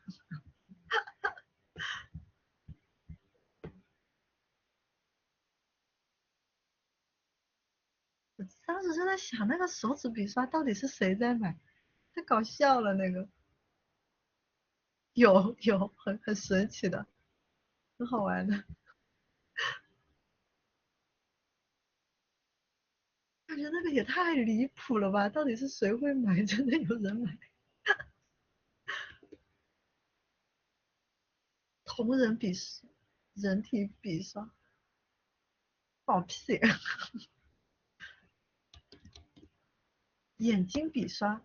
哎，那如果你有人体笔刷、眼睛笔刷和手指笔刷，那你不是那你不是 OK 了吗？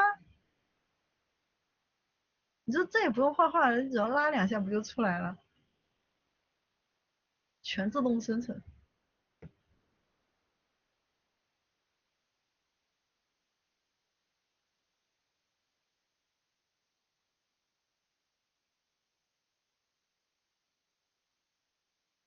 对呀、那嘴型笔刷和发型笔刷真的是太棒了。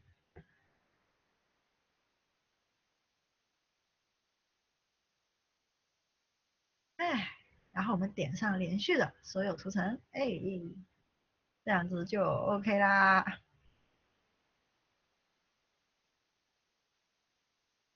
我们的这个人物啊，哎，我们的这个铺色前的所有阶段啊，就完成了啊。大家觉得到这一步的话，对大家来讲是不是有点太轻松了？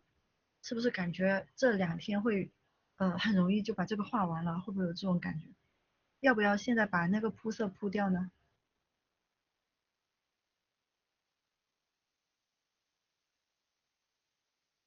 嗯，不会简单吧？什么意思？铺啊，那铺一个吧啊。好的，然后到这步，接下来我们就开始进行一个铺色了啊。铺色的话呢，我们现在已经选好了这个整个的底色，对不对？接下来的这个就比较简单啊。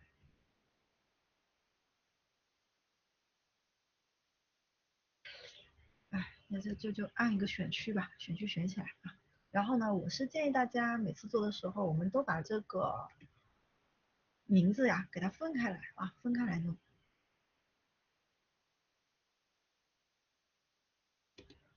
哎，还是一样，我们不要用任何的透明度啊，我们就搞一个没有任何压感的这样的一个笔刷去铺色，很简单啊，这样子很简单。OK，然后的话呢，我们把这个孩子啊，他的头发我们给他铺上，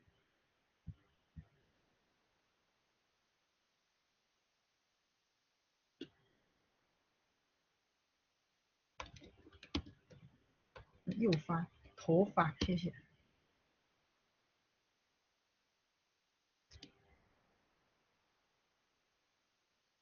是一个卡其色的头发，我自己非常喜欢的一个颜色。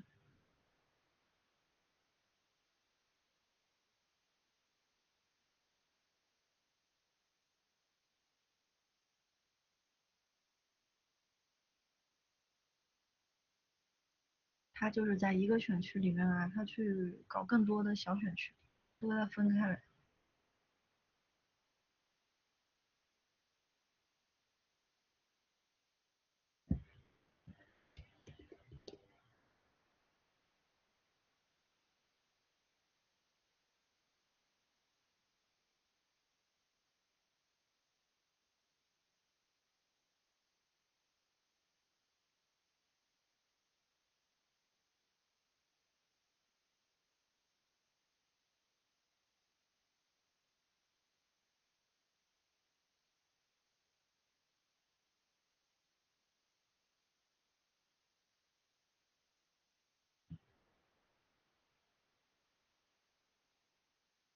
头发哦，然后接下来我们来画一下眼睛，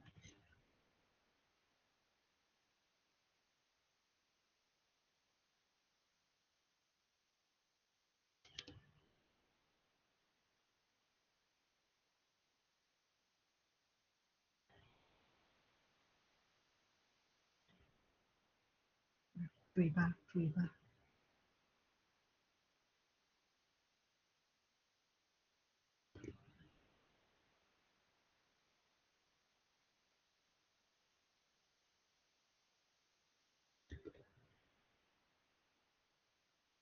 接下来就是衣服啊。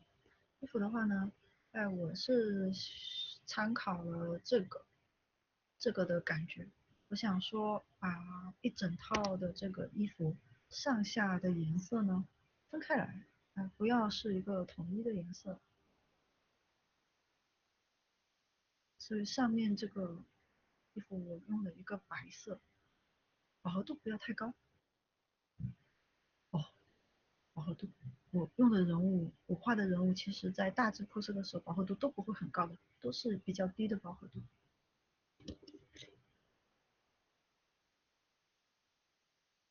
嗯，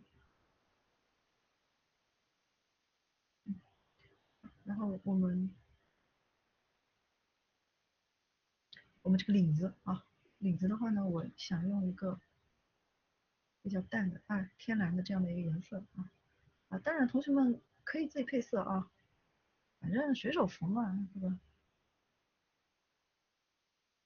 淡蓝、天蓝啊，然后藏蓝啊，这是比较点的水手服啊。你想搞五彩缤纷的水手服也不是不行，也不是不行啊。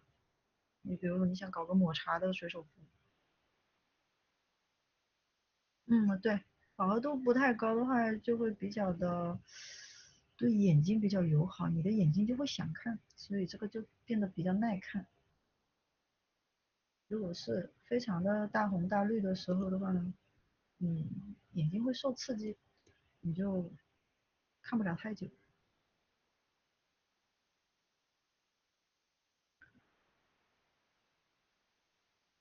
哦，眼睛的选色有什么技巧？配合一下画面，配合呀，需要配合的。但是因为我画面本身的饱和度就不会特别高，如果眼睛里面想要用高饱和度是可以的啊，但是一定要用的很少很少一点点去做一个提亮，不能说你一整个眼睛瞳孔你就直接用一个很高的饱和度放在里面，一定是不好看的啊！我可以跟你讲，100%是不好看的。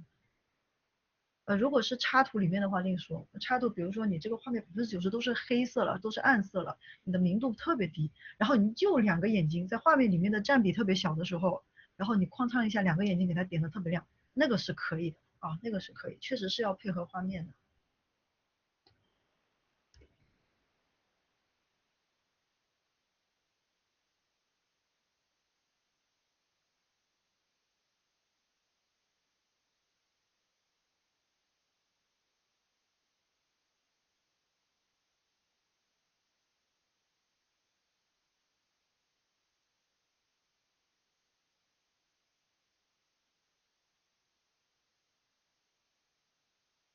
好，好的，然后我们给它搞一点小小的，哎，我们水手服最常规的一个装饰的东西就是线条，对不对？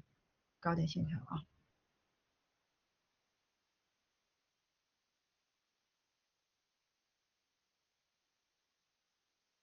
只要线条一来就有那个味儿了啊。线条放在一个图层里，嗯，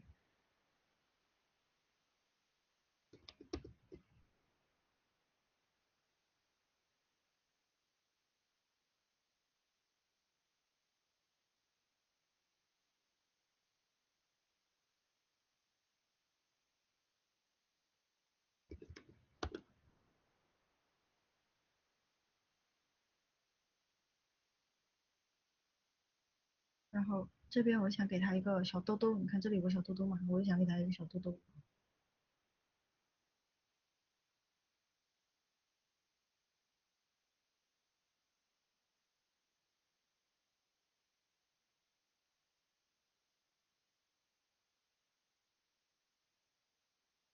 好，它的上衣就结束了啊。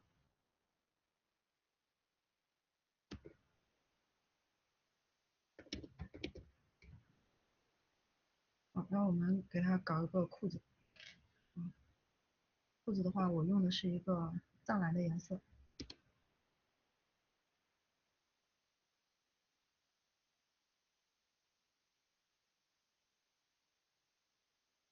跟这个比较相似啊，但它用的是一个黑白，我用的是一个藏蓝，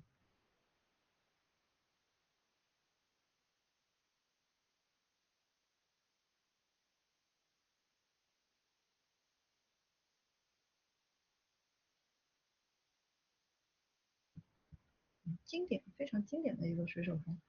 完了以后，这个裤腰带呢，我用了一个比较复古的棕色的一个裤腰带，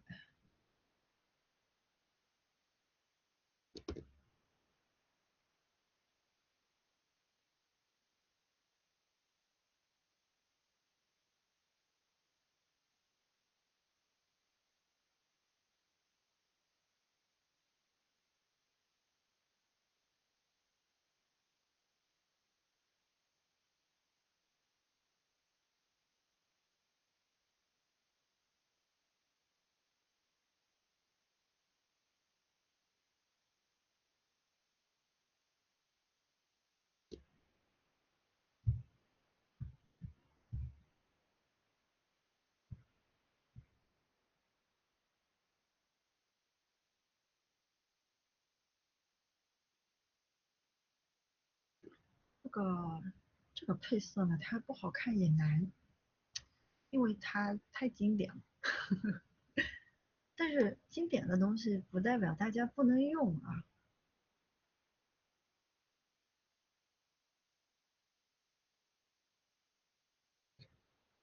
我是很喜欢经典款的。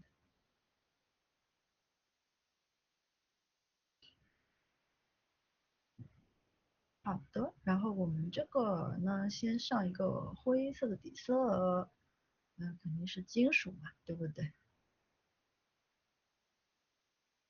先底色放在这里给它先啊。嗯，好的，然后我们来到裤子啊，裤子的话呢也是一样，要搞一点小小线条，它这个味儿就出来了。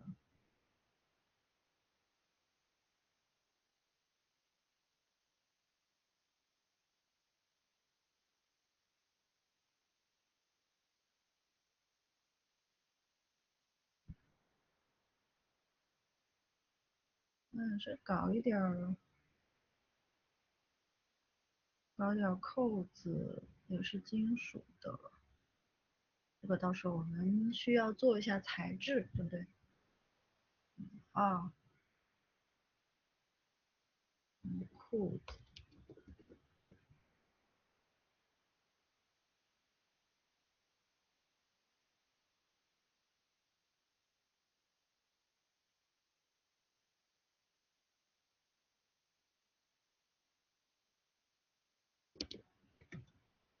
反正大家就是想这样子耐着性子啊，一点点去把它给分出来，这样子我们之后画的时候呢会比较的方便。袜子也是白色儿的，像这个一样，我们给搞两个条纹。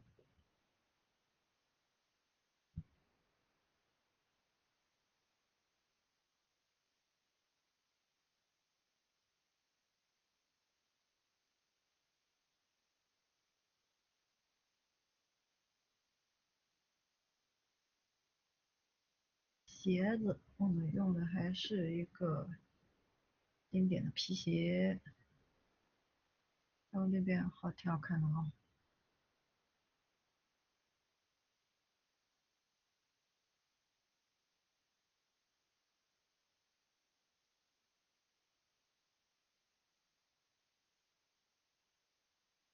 好，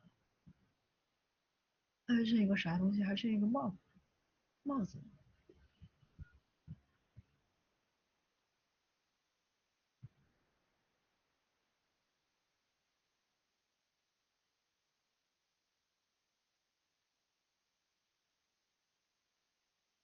这个帽子和这个头发，你总有一个得好好画。其实应该是头发好好画，因为根据前后关系的话，帽子在后边嘛。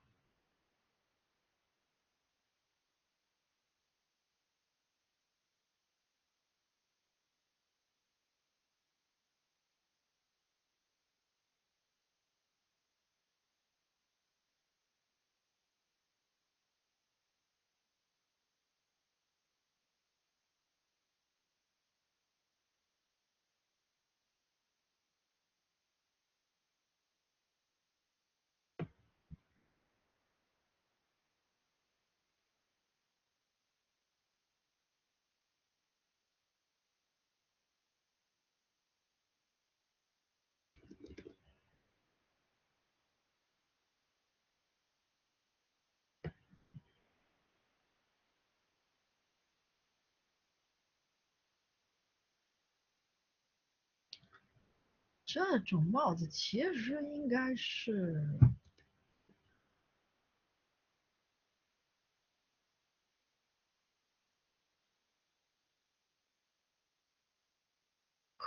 扣在那个后脑勺上，但是我之前看过啊，如果你想要戴的好看的话，你直接戴后脑勺上肯定是不行的。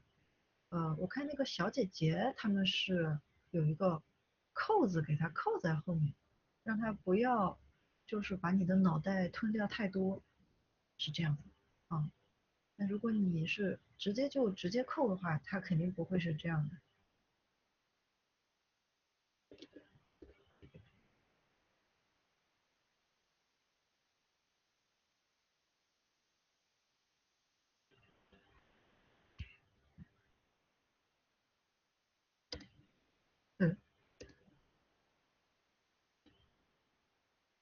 对，小樱就是这样，我就是学那个小樱的，这样子这个头发就是很蓬松啊，它就不会被吃掉一部分，给它搞一个帽檐。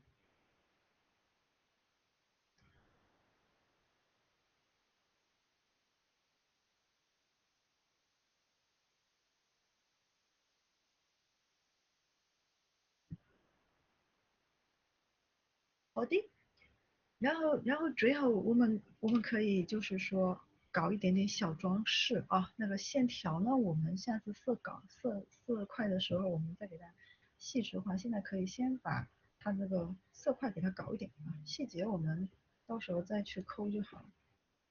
比如说啊，我们这个地方我们可以给它像这样子啊，来一个这样的徽章，就是让它有那个味儿嘛，对吧？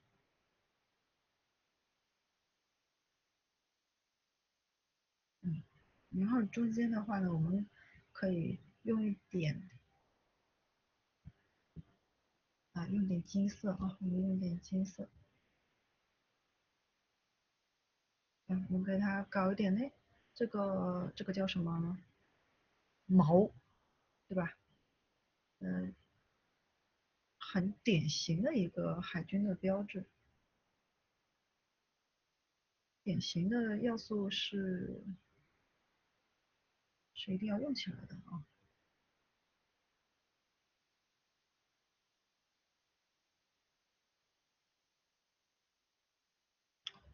这么个勾勾然后这个的话，我们可以看一下这个，这个也挺好看，搞一个这个大小啊。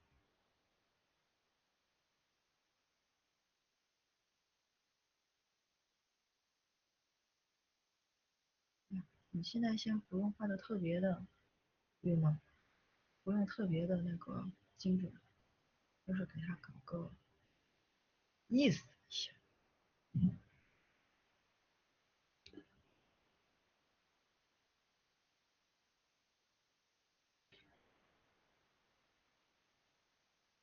然后鞋子上也可以来一点，鞋子上也可以来一点。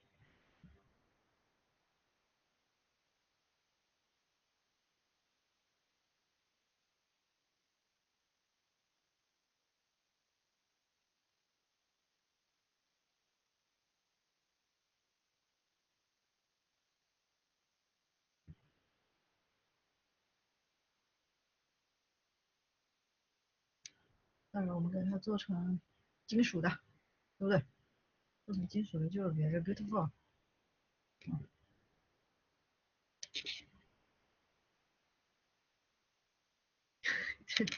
对，氛围感就是这么来啊。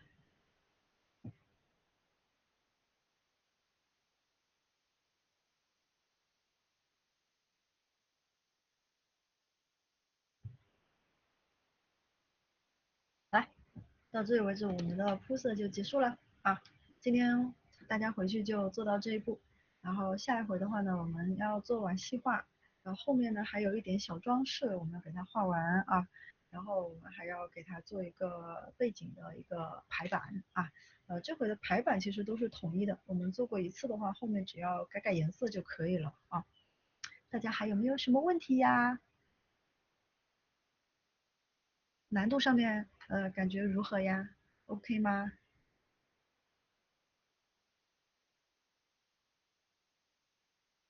这个画面肯定是偏冷的，因为我的那个背景啊，也是一个冷色的，没问题是吗？好的好的，这个画好了以后，我们接下来还会画到一点点的小动物啊，可以改可以改，完全可以改 OC 啊。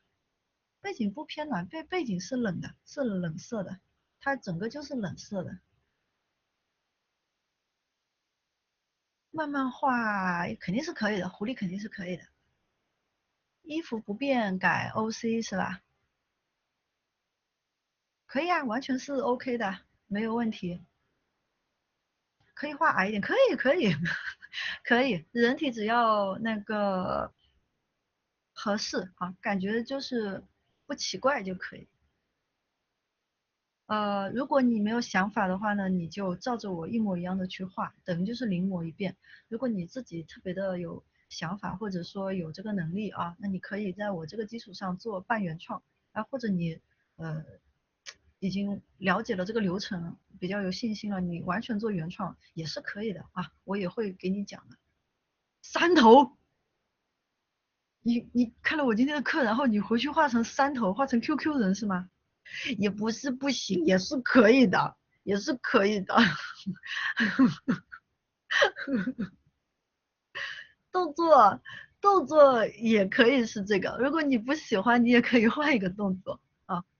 只要你教了，我也是，我都是会讲的。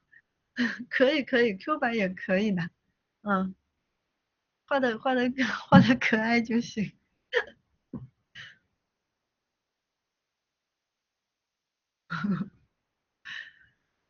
对，交作业啊，一定要交作业，来都来了，不交作业真的是多可惜。哦，我前面声音太小了是吧？我有时候画着画着声音会小，你跟我讲一下啊，我就把声音给提高。QQ 人也可以的，也可以的。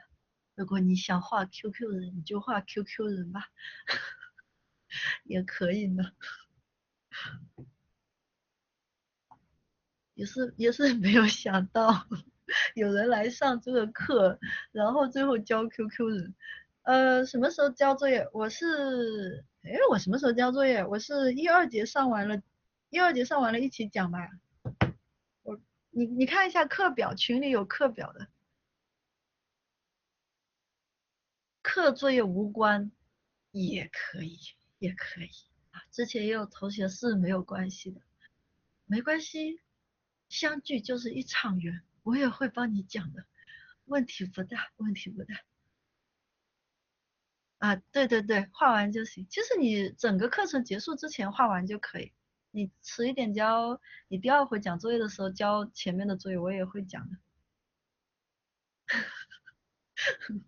好的，那还有没有什么问题？有问题群里问我啊。我们这节课就下课喽。好，拜拜。